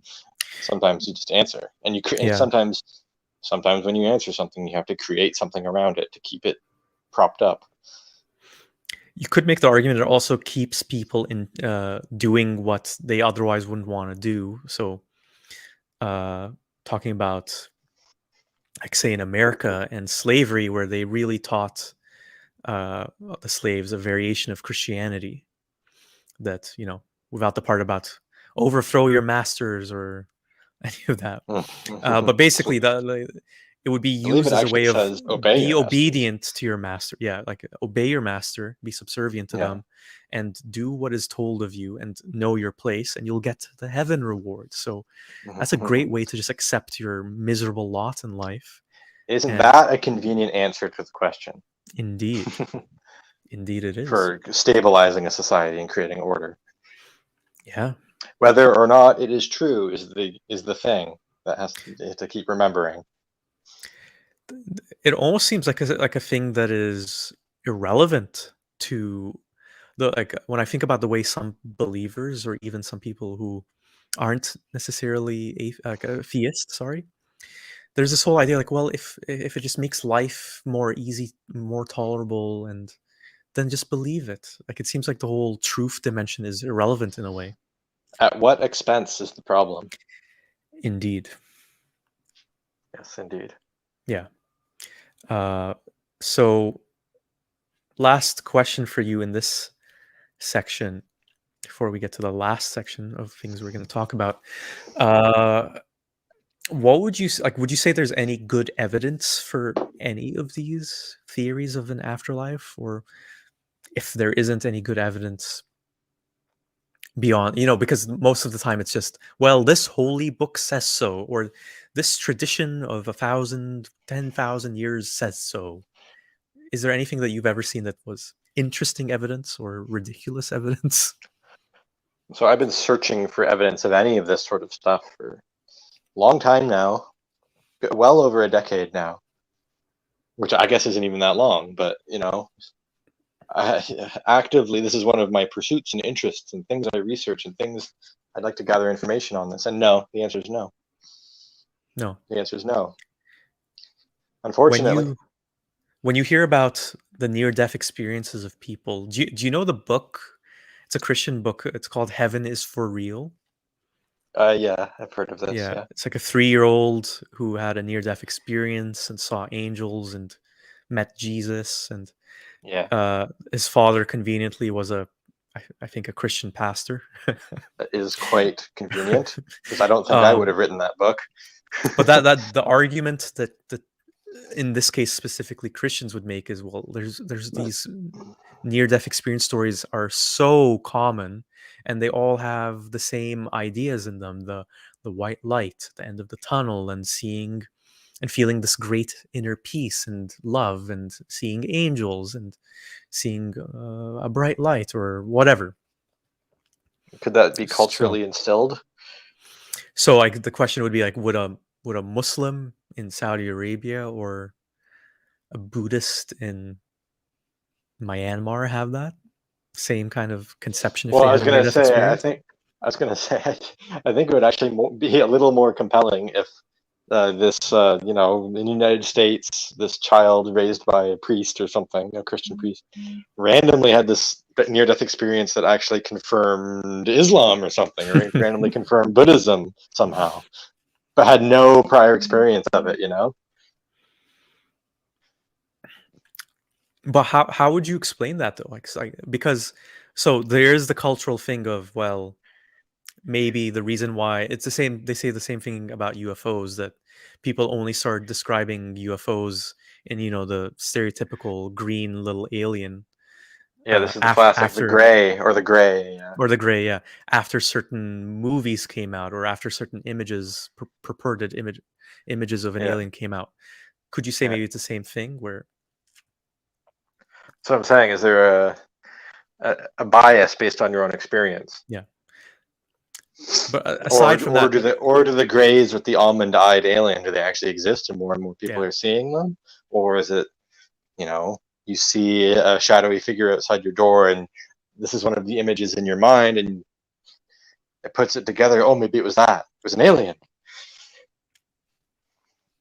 But people are experiencing something, aren't they?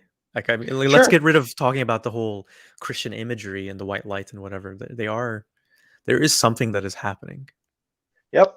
I don't deny that there's an experience there. It's just hard to confirm what it actually is. And of course, when you're when you're in a near-death experience state of mind, your body is pumping. endorphins and chemicals and DMT and all these hallucinogens and things into your brain, you know? Mhm. There's the science of it, is that your body is pumping chemicals into your brain and you are not in a normal state of mind. Now, is that a conduit to be able to see into the afterlife or something? Or is that just your mind easing your transition into death, perhaps? Hallucinations Yeah. or As dreams. your I don't know. as your brain is also misfiring probably in that moment. You Yeah. know, it's not, your consciousness is not intact.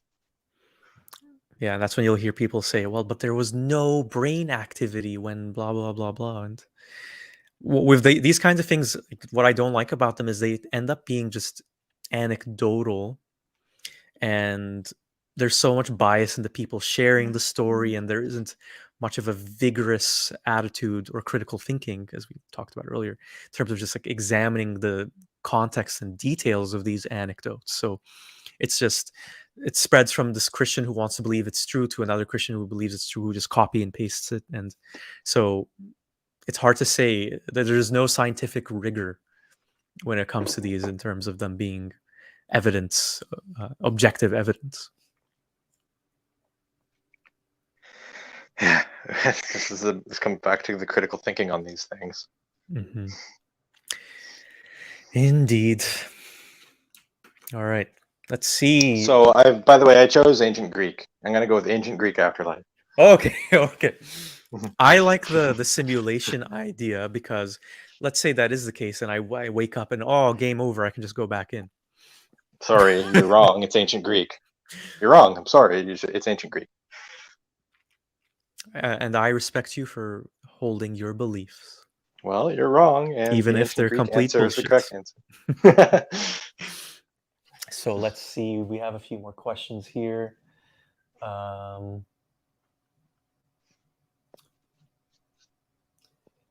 Sahara the Free, so kind, so loving. Yeah. Thank you, Sahara the Free. Marijo says, I'm wondering if you have any thoughts on the Epileptic Prophet series. I actually don't know what that is. Sorry, I have to confess. I don't know either, Yeah, sorry unfortunately. about I don't that. know. I'll write down a little note, see what it is after this. Yeah. Karma makes nonsense as heaven and hell, Claudius says. I mean, it's hard to wrap your head around it because it does, again, like, what is, how do we know that this is the case, and how do we know how it works? Like when you see writings about it, where are these people getting these ideas from? And generally is just, it was passed from a great thinker to another great thinker, and in the end it's just some sort of intuition that we're supposed to accept as reality. Oh man, I don't know. there are so many plausible ways that beliefs could have been passed on, you know? So, you know, a wise man around the campfire and the tribe is demanding answers and he comes up with something. You know, anything. Claudius also says religious people will tell you that you are dumb if you believe in extraterrestrials from space. Yeah. Oh, that's completely ridiculous. Our religion, where God, who's the Father and the Son and the Holy Spirit, who sacrificed himself for himself to save us when he's the reason that made us needing saving, and and then the angels, and there's going to be this big judgment day with monsters coming up in a big battle in the heavens. Oh, Well, I mean, that's you totally. know, if extraterrestrials in space do exist, and it seems quite likely that somewhere they do, Mhm. uh, it's a bit, seems like a bit of an omission by the major holy books to have left this out. Well, what if Oh, and Jesus by is the an way, alien? oh, and by the way, aliens exist. It could have said that somewhere for us. By the way, it's not just Earth. That would have been Or, helpful. by the way, I am an alien. Ooh. Jesus is just Ooh. from Uranus or something. Just can't see Well, it. now that is just crude. Claudius makes the very good point of like why these beliefs about an afterlife came about. Perhaps when we reach this like certain level of self-awareness, where like we said, like a squirrel isn't thinking about, oh man, why am I doing all of this? And I'm gonna die, and then my my squirrel wife and my squirrel kids, they're going to starve. Will I ever see my squirrel wife again? They don't think like that. And We are so, resistant to believe in our annihilation. yeah. So, all the stuff about the belief in an afterlife could be all nonsense that we just made up as a coping mechanism. Yeah, to grip on that there's still something for us. Yeah. To But just make our yeah, lives livable. certainly an uncomfortable thought to come to terms with the concept that you will not exist anymore. And Claudius also asks a good question. Do we have a testimony from someone that was deaf and blind, that there is a near, like that, who had a near-death experience? I don't know. Certainly. Yeah, and How would they share it? in that little glimpse into the afterlife, did they have vision? That would be Yeah, interesting. it's an interesting question. Do not know That the answer. that would be very interesting to see if that did exist in some sort of way. Yeah, that's super interesting. Wesley Curry says we are his footstool and that we are prating fools. This is Okay. come on, this person's having a laugh. Thank you, Wesley Curry the second. Thank you very much. The second. The second. Yes, Wesley Curry. So, Dan, if you're ready, let's jump into part 3 of our discussion. So,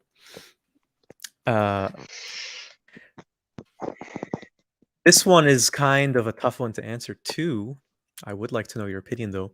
How would you say? So, as we said, we're probably most likely in the minority as people who don't believe there is an afterlife. How do you think belief in an afterlife has shaped our society? Like, how has it made our world different from what would be the case if we didn't believe there was an afterlife? The majority of us, I mean. I wonder this too. I really wonder It's this tough to too say, because obviously. This is going to be because speculative. in a Christian society where God will judge you at the gates kind of idea, why do we even bother with a law and order system then down here on Earth, so to speak? Why are we bothering locking people up or putting them to death? Isn't God just going to judge them in the end? Mhm. But but of course that's kind of untenable, perhaps. So we do deal with people that are bad, for example. So how does it change our society? I wonder. I do wonder. I feel like it might change how people treat other people with It empathy or must, right? not. It must. It must alter empathy, really, is the big thing. Like I was saying about karma, how you could easily look past the child because he must have deserved it for having that disease or something like that. But without believing in those afterlives, I think a person by default would go, "Oh my God, a suffering." Pardon me. Oh, a suffering child. How can I help? Perhaps Mhm. You could possibly make the argument that because we believe that there is this afterlife that is often connected to a god, that we could become kind of um, apathetic or fatalistic in a way, because if we see someone, like, let's see the child suffering, well, this is just God's way and we'll all be good in paradise, or so whatever. Or, well, sure, global warming is coming and gonna destroy our lives, but that's fine because that will usher in the apocalypse. I feel as Huzzah. though I may have people in my family and friend network that think that way, that don't care. So Yeah. what? We're destroying the world. Uh, let's hurry up. Like it's fine. It's the way it's going to be, and that'll hurry up. That'll hurry things on to the rapture Yeah. or something. Seems to be sort of a complete lack of care for, say, the health of our environment on Earth. Well, there is this whole aspect, especially I think to Christianity and Islam more than other religions, maybe, of we have this. They have this whole conception that the world, it was given to us, and all of its resources were given to us as humans to use and to work on, and so it's very utilitarian in that way, in which, yes, I will kill all these animals because God gave me them to kill and eat and Right. turn into jackets and Yep. And of course, not all people agree with that within the religion. There's of different beliefs course, within yeah, it. That's the thing, is that there's so many different interpretations and ways of life even within these belief systems, which is interesting. So I do wonder how much they influence. They certainly seem to push people a certain way. um, The empathy thing is my biggest problem. yeah, it's so tough because not only does it make you potentially like having less empathy for others, it could just make you like not value. I think it's a result of losing the respect and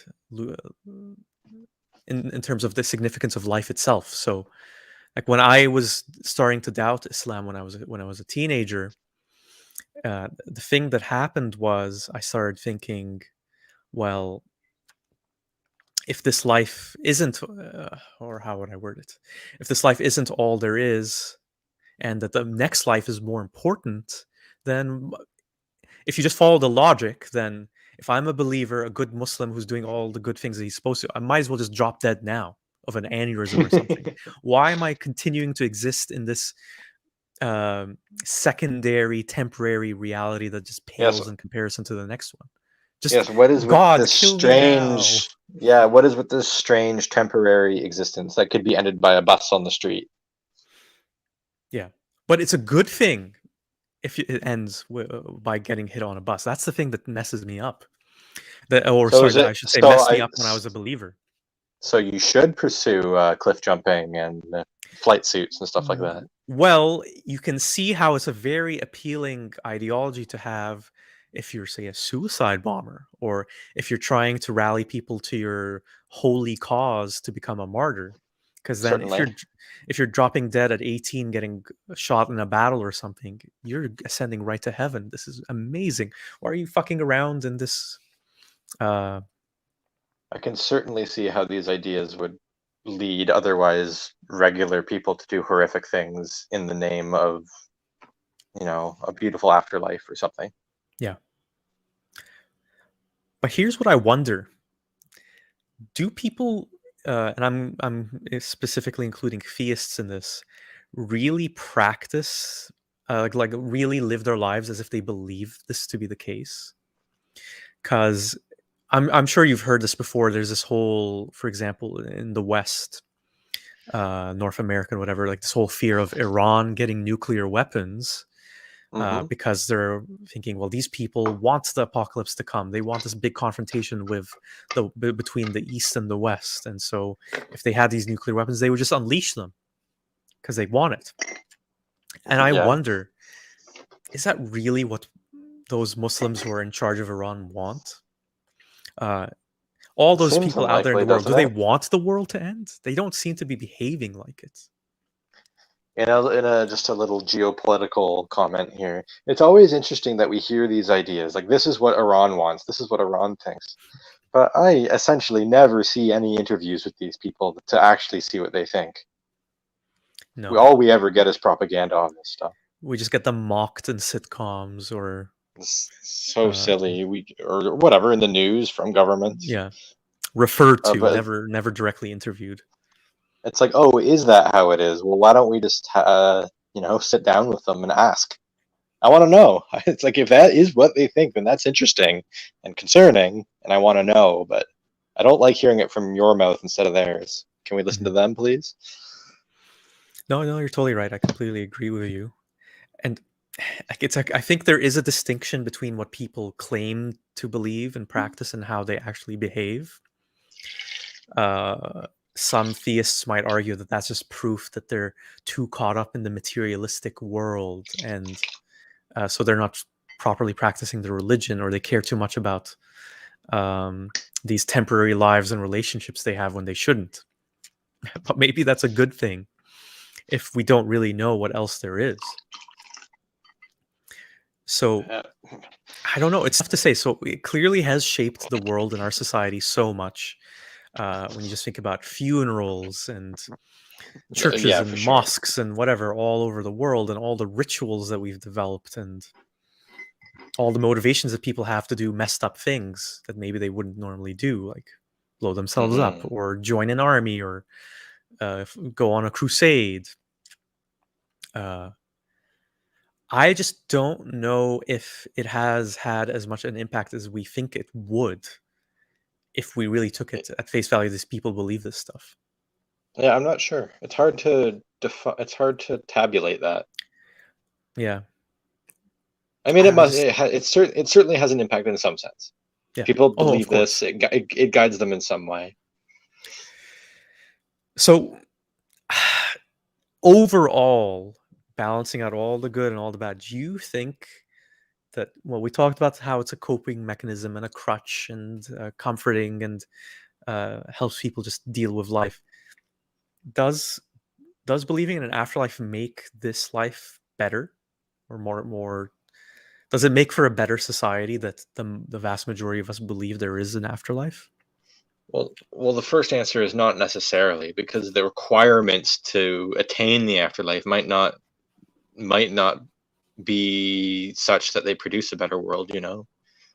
Like ultimately the Christian requirement is that you accept Jesus Christ as your Lord and Savior.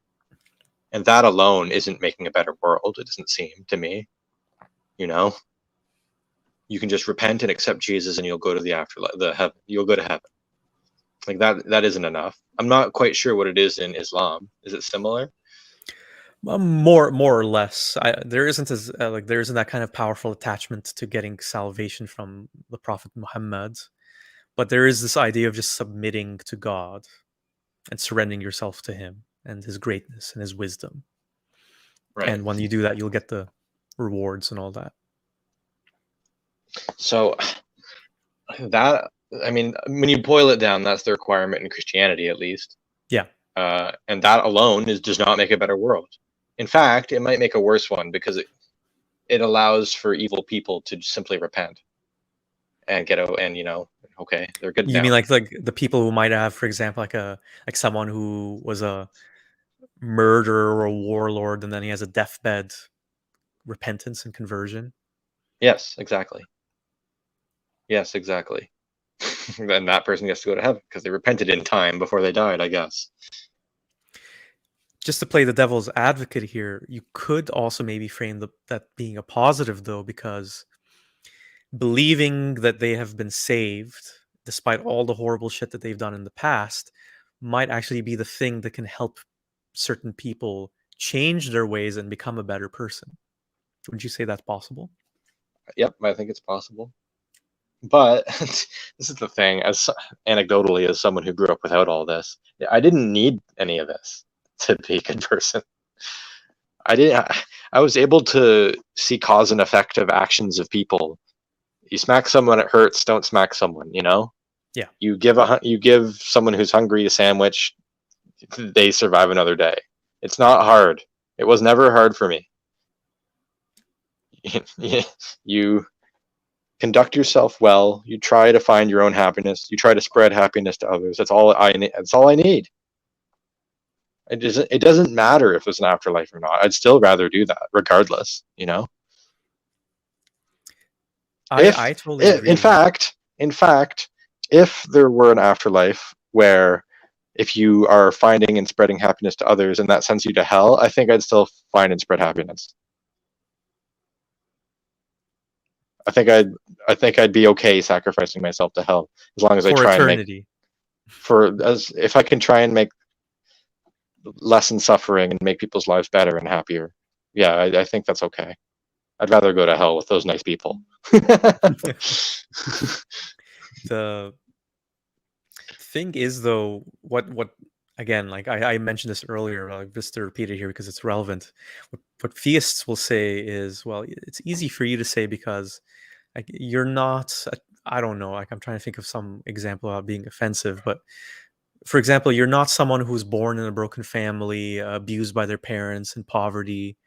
Um, to say, uh, I don't. To say that person doesn't need to believe in a religion to stop them from killing people just to steal their money, or just robbing people, not necessarily killing them. I, You see what I mean, though, right? I certainly don't think those people need religion to that. In fact, I wouldn't want to belittle anyone and say that they require it to be good. I think that's really belittling and believing too little in people, you know? I think that's really sad if it requires the threat to be good to be good. I know. I think people are capable of much more than that. Now, I don't judge anyone for having an awful upbringing, but I think people. I don't think people require this to be good, and I think the idea that they must require this to be good, just let religion have its way. No, I think that's belittling. I think that's giving to people too little agency.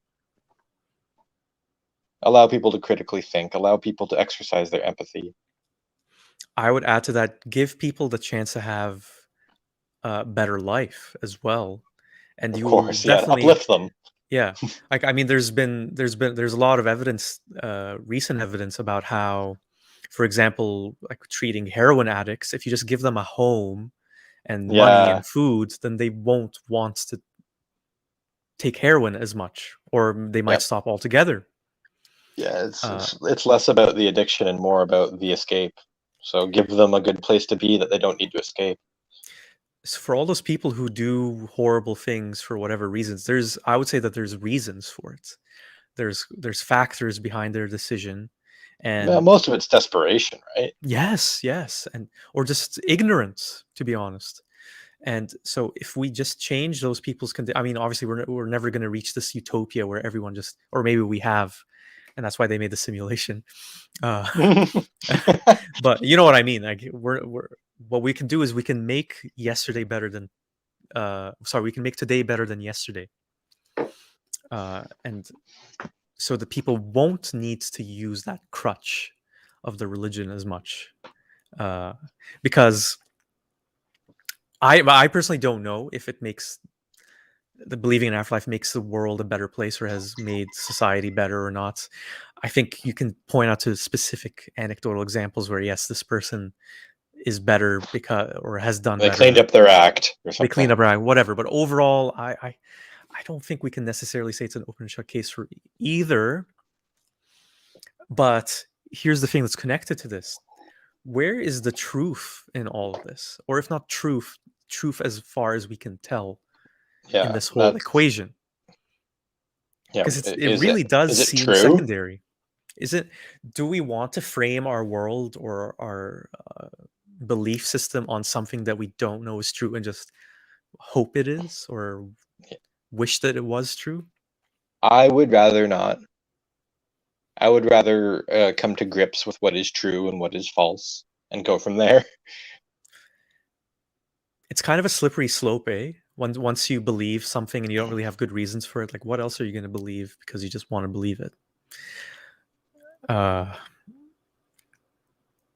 I mean, once we suspend our critical thinking and just want to believe things because we have this intuition it's true, or because we want it to be true, I think what happens with a lot of believers is they end up believing all this other stuff that they don't know is true because they're already not doing it properly in terms of just assessing those beliefs in other areas in their lives. So do you see what I mean? Like that, it's like a stepping stone or a slippery slope. I don't know what expression you want to use. Yeah, I understand. I understand. Yeah, I don't. I just feel as though we should try and live in what is. We should live in our truth. We should live in what is true. We should live by what is true as much as we possibly can. We shouldn't be Yeah. disseminating lies. We shouldn't. It seems strange to me to, like you said, it's a package deal.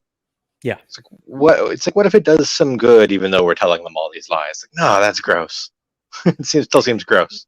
Yeah. Well, yeah, because like we were saying that it never when people say the harmless thing of like, well, it's harmless to just have them believe in this God, just leave them be. But then, oh, two men kissing is an abomination. Oh, yeah, Whoa.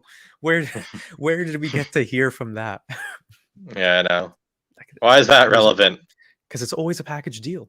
It's always And what do as you you do with that information? So should we subjugate those people that do that? I guess. Apparently, it's just. we just oppress So wait, them, and then you get into all these scare them. questions of, okay, wait, so a good life for him, but not for him. Yeah, it's. I think as a general practice, we should not believe things without good evidence for believing them. I think that's Yeah. different from because the comparison might be made. Well, what if you're someone who's an aspiring actor and you're told by everyone around you can't be an actor, and you see the stats in front of you that 1 out of 10,000 people become successful or whatever who want to go into Yeah, acting. I think that's different because I think it is different. it exists within a realm of possibility that's doable, and And also, there's clear evidence that it is doable. yes, yes, yes, and The evidence is not hard to attain. It's really available. and beyond that, I don't think it's something that is as wrapped up in everything else you do and believe and look at, because when you believe that there's an afterlife or you believe that there's a god, whatever, it shapes everything you do. And I think that's something where it's very critical that you don't just let yourself believe anything, even if it's something you want to believe, or even if you think it makes your life easier to believe it. Yeah, it all comes back down to the critical thinking. Let's critically think about these things that are thrown at us. Yeah. Are you just going to believe something because you like it? Yeah.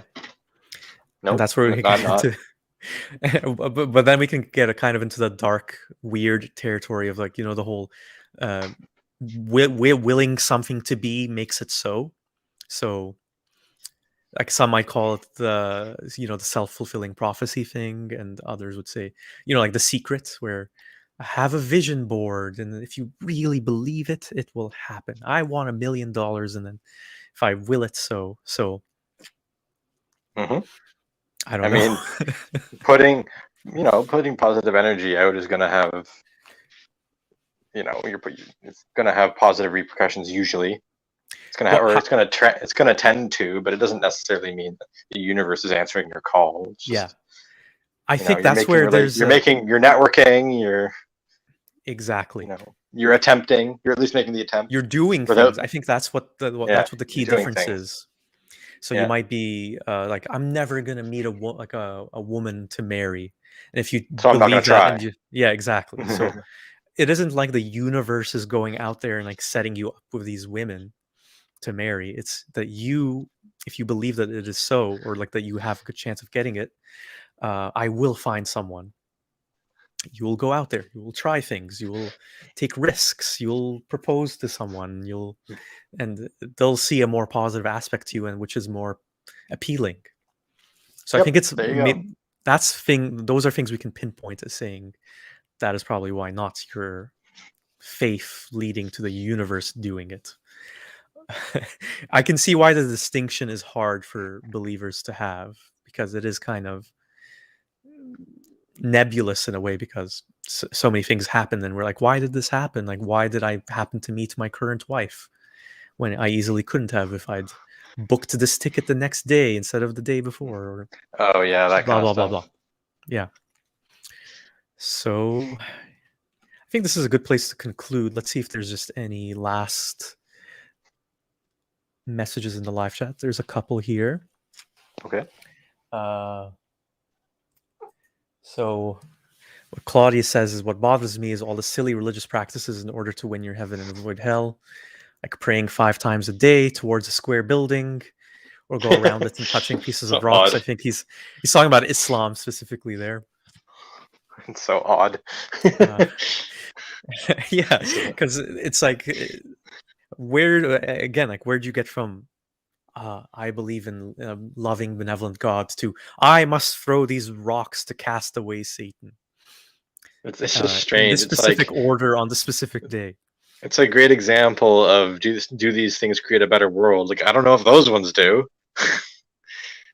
Like, what is pray towards a Unclear. square Yeah. building and touch the rocks? how about treat people well? Yeah.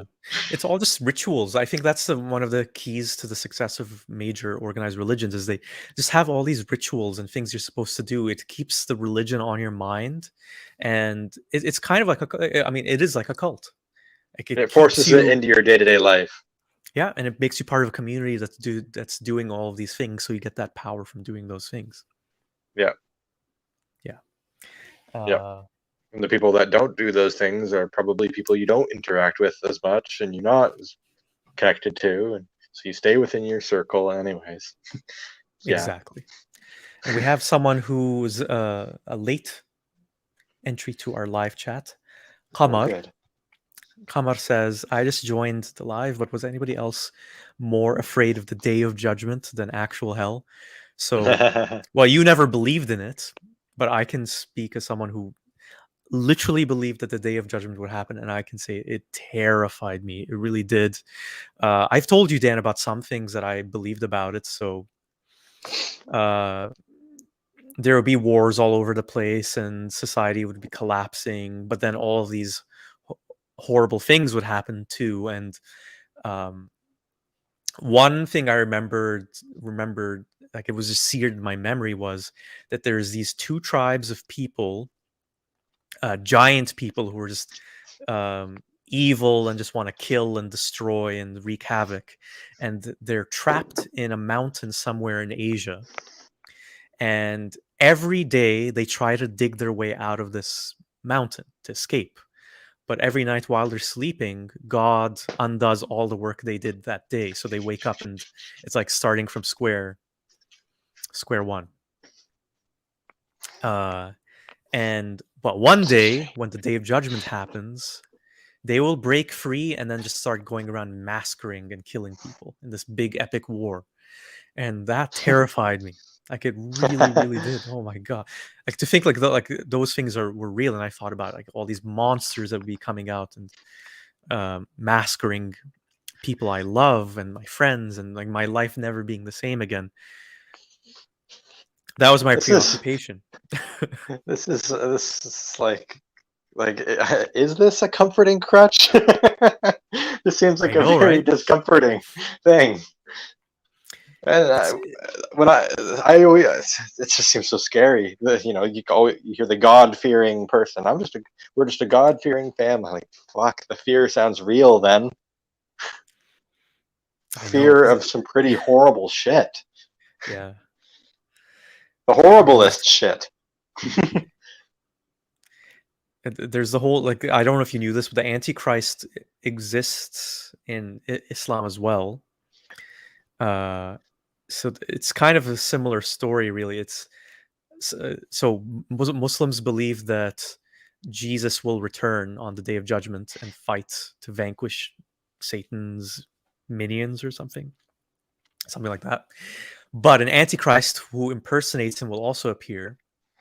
And what I was taught was anyone who is tricked by this Antichrist, who looks like Jesus, by the way, and talks like him, those people are seduced by him and are tricked will go to hell with him.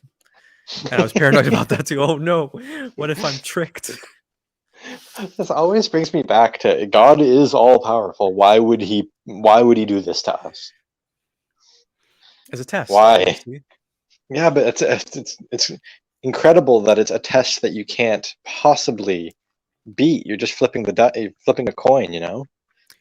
Well, yeah, because like, and this is jumping to the whole free will thing as well. If he's It's just a creating the trap. conditions you're born in, like say you This are is born the son of, I don't know, two Norsemen or whatever.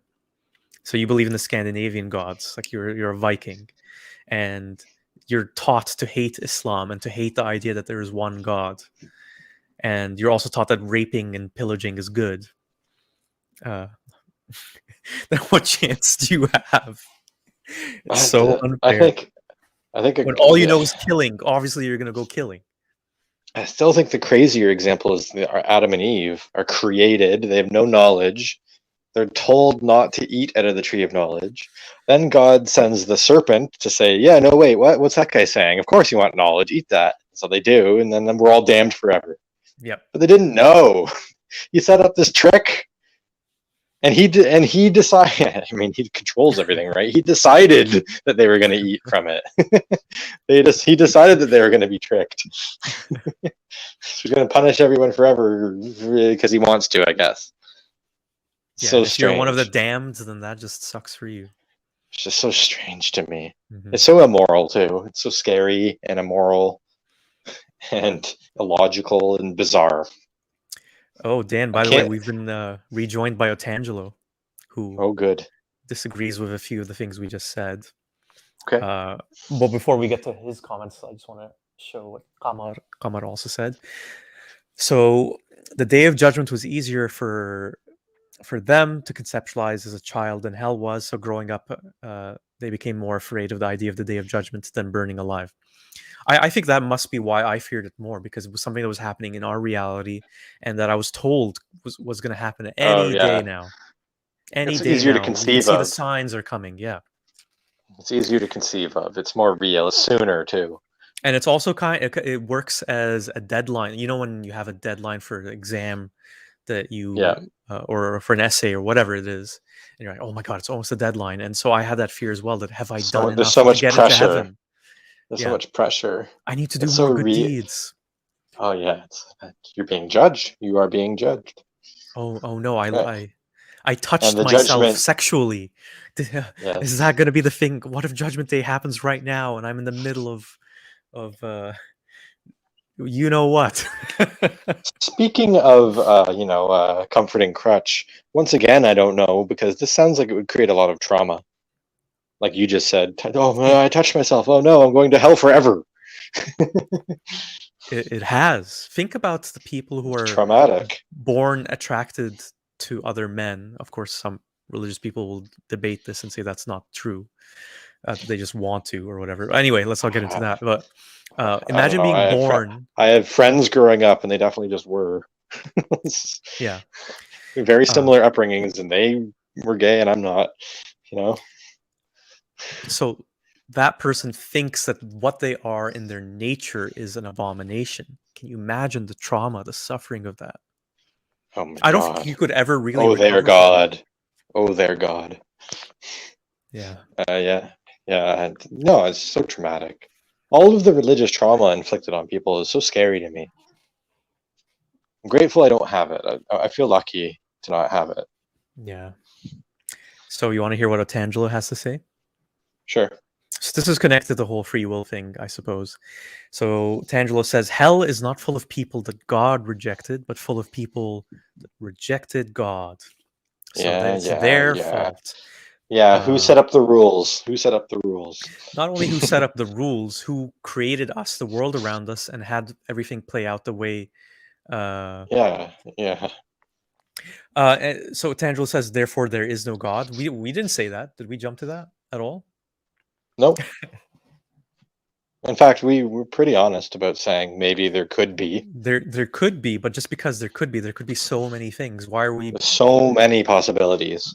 Why do we think that this thing is the thing that is more likely than others? What standard are we using to say something is likely? A Christian God certainly seems unlikely.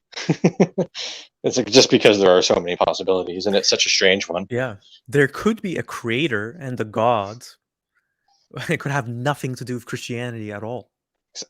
That's a possibility. There's so many possibilities that have nothing to do with Christianity. In fact, all of the other ones. All of the other infinite possibilities. All right, we're getting more questions. If there is no God, what mechanism replaces gods to explain our existence? Would you ever hear of the possibility of saying, I don't know, Otangelo? Like, why does there have to be, I have this explanation or this explanation? What if we just don't know and just leave it at that? Maybe we'll find out later. Maybe we'll never find out. Is your God even a reasonable explanation? How is your God created? Did your God always exist? How is that possible? Of course. How do you know the answers to any of this? There has to be what's that word? A prime mover. And if I am unable to give an alternative answer to this, that doesn't mean that your answer is true. I think that's an important thing to understand, Tangelo, that just because we're saying we don't believe you doesn't mean we know you're wrong, or sorry, claim to know you're wrong. And just because we don't have an answer for you doesn't mean that somehow your belief system is somehow superior to ours. Yeah, you are offering answer A. We may have answer B, we may not. Whether or not we provide answer B doesn't mean answer A is correct. Yeah. So Tangelo says, yeah, I hear that all the time. Well, we're not saying anything original. I think that's just probably the best approach to have to these sorts of things. He says, willful ignorance is unjustified. It's not willful ignorance. It's quite the opposite, actually. We're both searchers of information, not being willfully ignorant. I would honestly say if I did see good evidence for a religion, then I wouldn't necessarily follow it or practice it, except maybe out of fear in case like Islam turned out to be true or something. But I would follow where that evidence leads, and I just don't see it for Christianity. And of course, Tangelo does my favorite thing that Christians do: a little sampling of, I believe, the Bible. You ever notice that Christians do that sometimes? They'll just quote the Bible. No, just Romans. Yeah, okay. And it's not always a verse relevant. in. It's not always. So God is eternal. We don't know why there is something rather than nothing, but we know since we exist, God exists. Well, if it's in the Bible, that must mean it's true. Can I write a religious book and quote something random from it, and there you have to believe it? Like, it's so strange. You can, but only if 2,000 years have passed, and so nobody knows who originally wrote it, and all these people started believing it was supernatural. How did L. Ron Hubbard do it? He only had like 30 years. It's pretty amazing. The fact that he was also known and published as a sci-fi writer is the thing that still alive. And he's still alive, yeah. And actively leading his own religion. It's interesting. Yeah, Claudius, I think, agrees with us. Says that it's scaring people, just another way to control them, and they don't know the right answer. Science and medicine cure illnesses, not prayers. Can you what was the guy he quoted Romans? Well, what about him? It's just what does that do for anyone? How do we know that the source material is reliable? Like, okay, you quoted the Bible, so what? What does that do? Why is the Bible why is it what I should follow? And using the Bible as proof that God exists is that's terrible. It's circular thing. Yeah, it's circular as well, right? Yeah. So I do want to address. It's like me writing a book saying I'm God, then quoting it. Yeah, exactly. Tangel did say something I do want to address. That so I make no claims whatsoever. Then why do you make YouTube streams? Just to confess your ignorance? Why should others know? I don't care about what you don't believe. Well, here's the thing. Who makes no claims? Us? Us. Or him? We've made plenty of claims. We think he made a claim too. He said his way was the most likely. Yeah, he did. We think that this life is the only one that we know we have for sure, and we want to make the most of it, and that's what we use to guide us in our lives. We want to make this world a better place and try to do better by ourselves and others. And I haven't talked about it much in this video, but we kind of have been talking about it. I think both of us, we use the ideas of humanism as kind of guiding principles in, wanting to care for others and try to make other people's lives better. And like I said earlier, trying to make things better today than they were yesterday, because this is all we've got. And atheism in of itself is nothing. It's just a lack of a belief. It's a stepping stone. So it's actually a weird word. It's a weird word. It's a weird word that we focus on too much. So Tangelo, why we don't believe you should care about it, because we take that step of not believing this so we can start building something else that isn't connected to a religion like Christianity to try and guide our lives and make the world better, if that makes sense. We don't need it to make our lives better. We don't need that religion, clearly. Tangelo also says atheism is the irrational belief without evidence No, that we can exist without a no, creator. You no. want to take this one, Dan?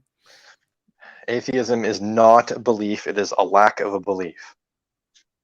Do There's a you key believe difference there. in Do you believe in gods? If you say yes, you're a theist. If you say no, you're an atheist. Now, do you disbelieve in gods is a whole different question. Do you think that there are no gods? It's an interesting and different question. But lacking that first belief, whether there is or isn't a god, when you say no, I don't believe there's a god, you're an atheist. That's it. It's the end of it. There's nothing more attached to that. Tangelo says, look up strong atheism. Sure, you can lack a belief in God and also not believe there isn't one. Yes, you can take that extra step. Yeah, but I that remain isn't an what atheism agnostic is. atheist. I am an agnostic atheist. So we're not claiming that we can exist without a creator. We just don't believe in any of the God claims that exist out there. There could be a God. We might need to have a creator to exist. We just don't know yet, and so we're not going to believe it until we have good reasons to believe it. And perhaps more importantly, we're not going to believe your specific religion's claim because it doesn't seem plausible to us, or it's not evidenced. Because Okay, there's so Tangelo, are many you trolling possibilities. us? So Tangelo just also left a comment saying, "Look at the trees." Okay, Yeah, is that a trolling okay. thing? Yeah, he's gotta be trolling, right? Right. Look at the trees. Look at the trees. The classic theist argument. Yes, I see the trees, and I understand the concept of evolution. When I look at them, I think they're interesting. I think it's just interesting to consider how they evolved. So what you're saying is that came from nothing, Dan. Yeah, from nothing came. Okay. Why is it always nothing, by the way? When is that claim ever made? When did we ever make that claim? That's what I mean. Like the whole it's a very common accusation that we've claimed everything came from nothing. I've never claimed that. We're just saying we don't know. So Tangelo says he's not trolling, so I apologize for that. It's just something that you hear all the time. Look at the trees as a common troll. Because it's so information devoid. Look at the trees. So what? Yeah, okay. I looked at them. Now what? That's the thing with a lot of these arguments for Christianity or a creator god. It's okay, I'm looking at the trees. I don't know how trees came about, let's say. I don't know how they originated and came from whatever, nothing, if you want to call it nothing, even though maybe there never was a nothing, but that's a whole thing as well. How do we get from that to the Christian God? Yeah, I know. How does look at the trees? How is that supposed to convince us? What is that?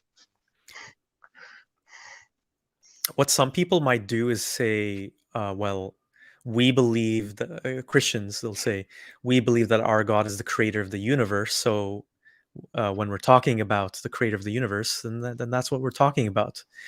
But when you look at the Bible or the tenets of Christianity, there's some very specific claims about this God.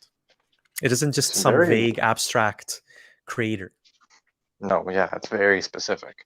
Very strangely specific. So, Tangelo, just going on, your confession is non-informative to me. Says naturalism cannot ground existence itself, uniformity in nature, logic, the value of human life, moral values, sound reasoning, intelligibility, consciousness. And he clarifies that the teleological argument, the one about the trees, does not lead to the Christian God, but a creator. Okay. Does it lead to a creator? Does it? Necessarily? Does it? Why? Why? What's the evidence? What's your best piece of evidence? Since you're actively typing, it sounds like. Is he actively responding? Yeah. So, Tangelo, you're asking us a lot of things. So he's mentioning photosynthesis, chlorophyll rubisco, evolution. Really? How did? Let's cut to the chase. Let's cut to the chase. Because we're going to get mired in the weeds with all this. Cut to the chase. What is your best piece of evidence that your version of Christianity is true? What was your best piece of evidence? Pick your best. Your absolute best piece.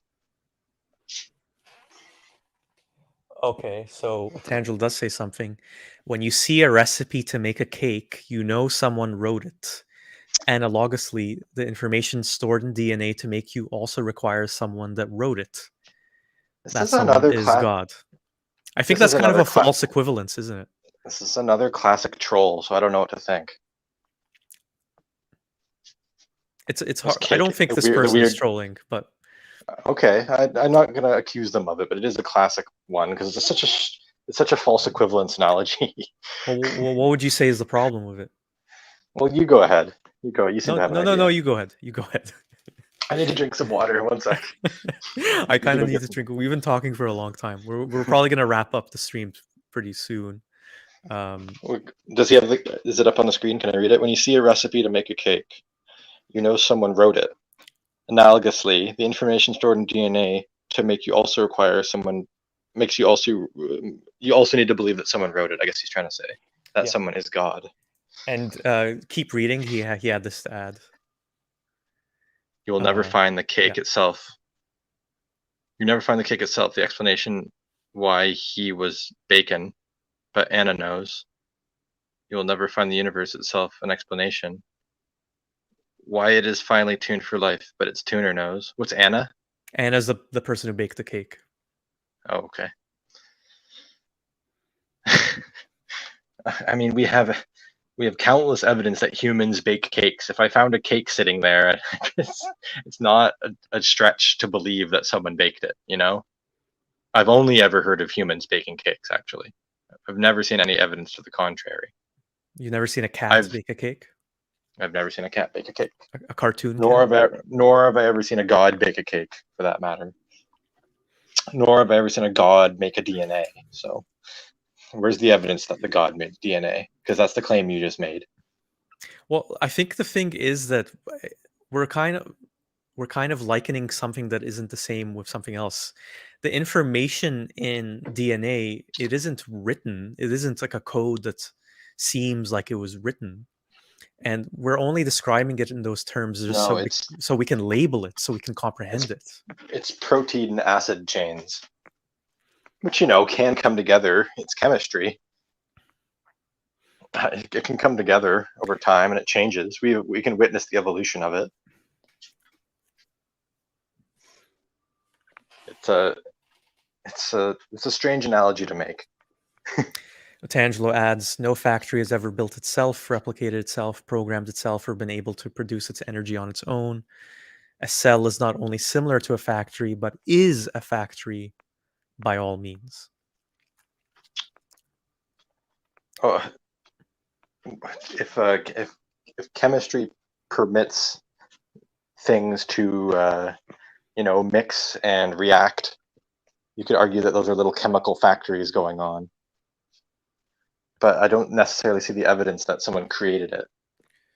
It's okay, but can you see like how like we humans have this bias of like imposing a functionality to these things, or like well, this was made by this for this purpose. How do you jump to the conclusion that your God made it? That is he's like just saying something had to make it. Why? Like there had to be because it can't come from nothing is the argument. And why? What made that something? How did that something come about? How do you know it was something? What if it was many things? How can you be so sure? How do you know? How'd that something come about? So he's saying the information stored in DNA is instructional assembly information. Is it? It is codified, complex, specified information. So, like, can you see how he's like inserting all this agency into it? Yeah. Tangelo, it's not quite the same. I get what you're saying, though. I mean, I've heard this before as well. But to say that indicates that there had to be a creator with will or intent, and that this is evidence of it is, I think, a bit of a stretch for me. But I mean, I think we should probably wrap this up because I It's think we're also not going to go strange anywhere. because you can the evidence of evolution in action can be witnessed, really. You can see creatures evolve and their DNA changes as a result. And I guess you could make the argument that, well, God created DNA with the ability to do that, to change. But then You it could. still comes back to, where's the evidence for that? Prove it. Yeah. And as Claudius, I think this is a very fitting way to end this chat, is we do not have all the answers yet, but we are working on it. So Yes, we we don't are get to just... closing the God of the gaps. Yes. We don't We know are how existence illuminating those dark came... spots. We don't know how existence came about, and like why there's something rather than nothing, or if there even ever was a nothing, for that matter. That doesn't mean we just default to something that claims to explain it. Yeah, I Of know. which there are many things that claim to explain it, by the way. That isn't the rational thing to do. That isn't the logical thing to do. No, it is irrational to jump to that conclusion without ever providing the evidence for it. But yeah, Dan, is there anything you want to just say to Tangelo before we go off air? Oh, I don't know. No, not necessarily. Yeah. I mean, thank you for joining the stream, and I mean, Thanks for your thoughts. Thank you for your thoughts. Thanks for dismissing us a little bit, but thanks for your thoughts. Remember that you need to provide evidence for your claims. Yeah, if you want to continue discussing on social media, Tangelo, I'm on Instagram and Twitter. You can see the links in the description of the video. So happy to discuss further if you'd like. We'd be able to get into it a bit more easily, I think, than this live stream right now, which isn't really about proving or disproving Christianity anyway. So thank you so much, Dan, for joining me. I really, really enjoyed this discussion.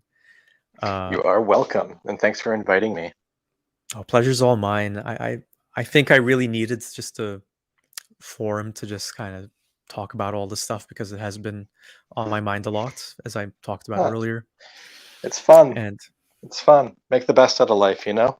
Yeah. Yeah. And if we've done it a million times already, like eternal recurrence says, and we'll continue to do it a million times again, I don't know if that's comforting or horrifying. It's a little bit of both, in a way, that you're always, because it's comforting in the terms of you're always going to do what you're meant to be doing right now, so don't question it or worry about it. But also, I like to refute the comforting crutch idea. Is it so comforting? And Otangelo has a friend who's joined. Air says, "Praise Jesus." Amen. Right. Okay. So yeah, thank you again for anyone who was watching. I hope you found this discussion informative or interesting. And Praise I'll be the back air. with another video soon. Bye-bye. All right. Thank you.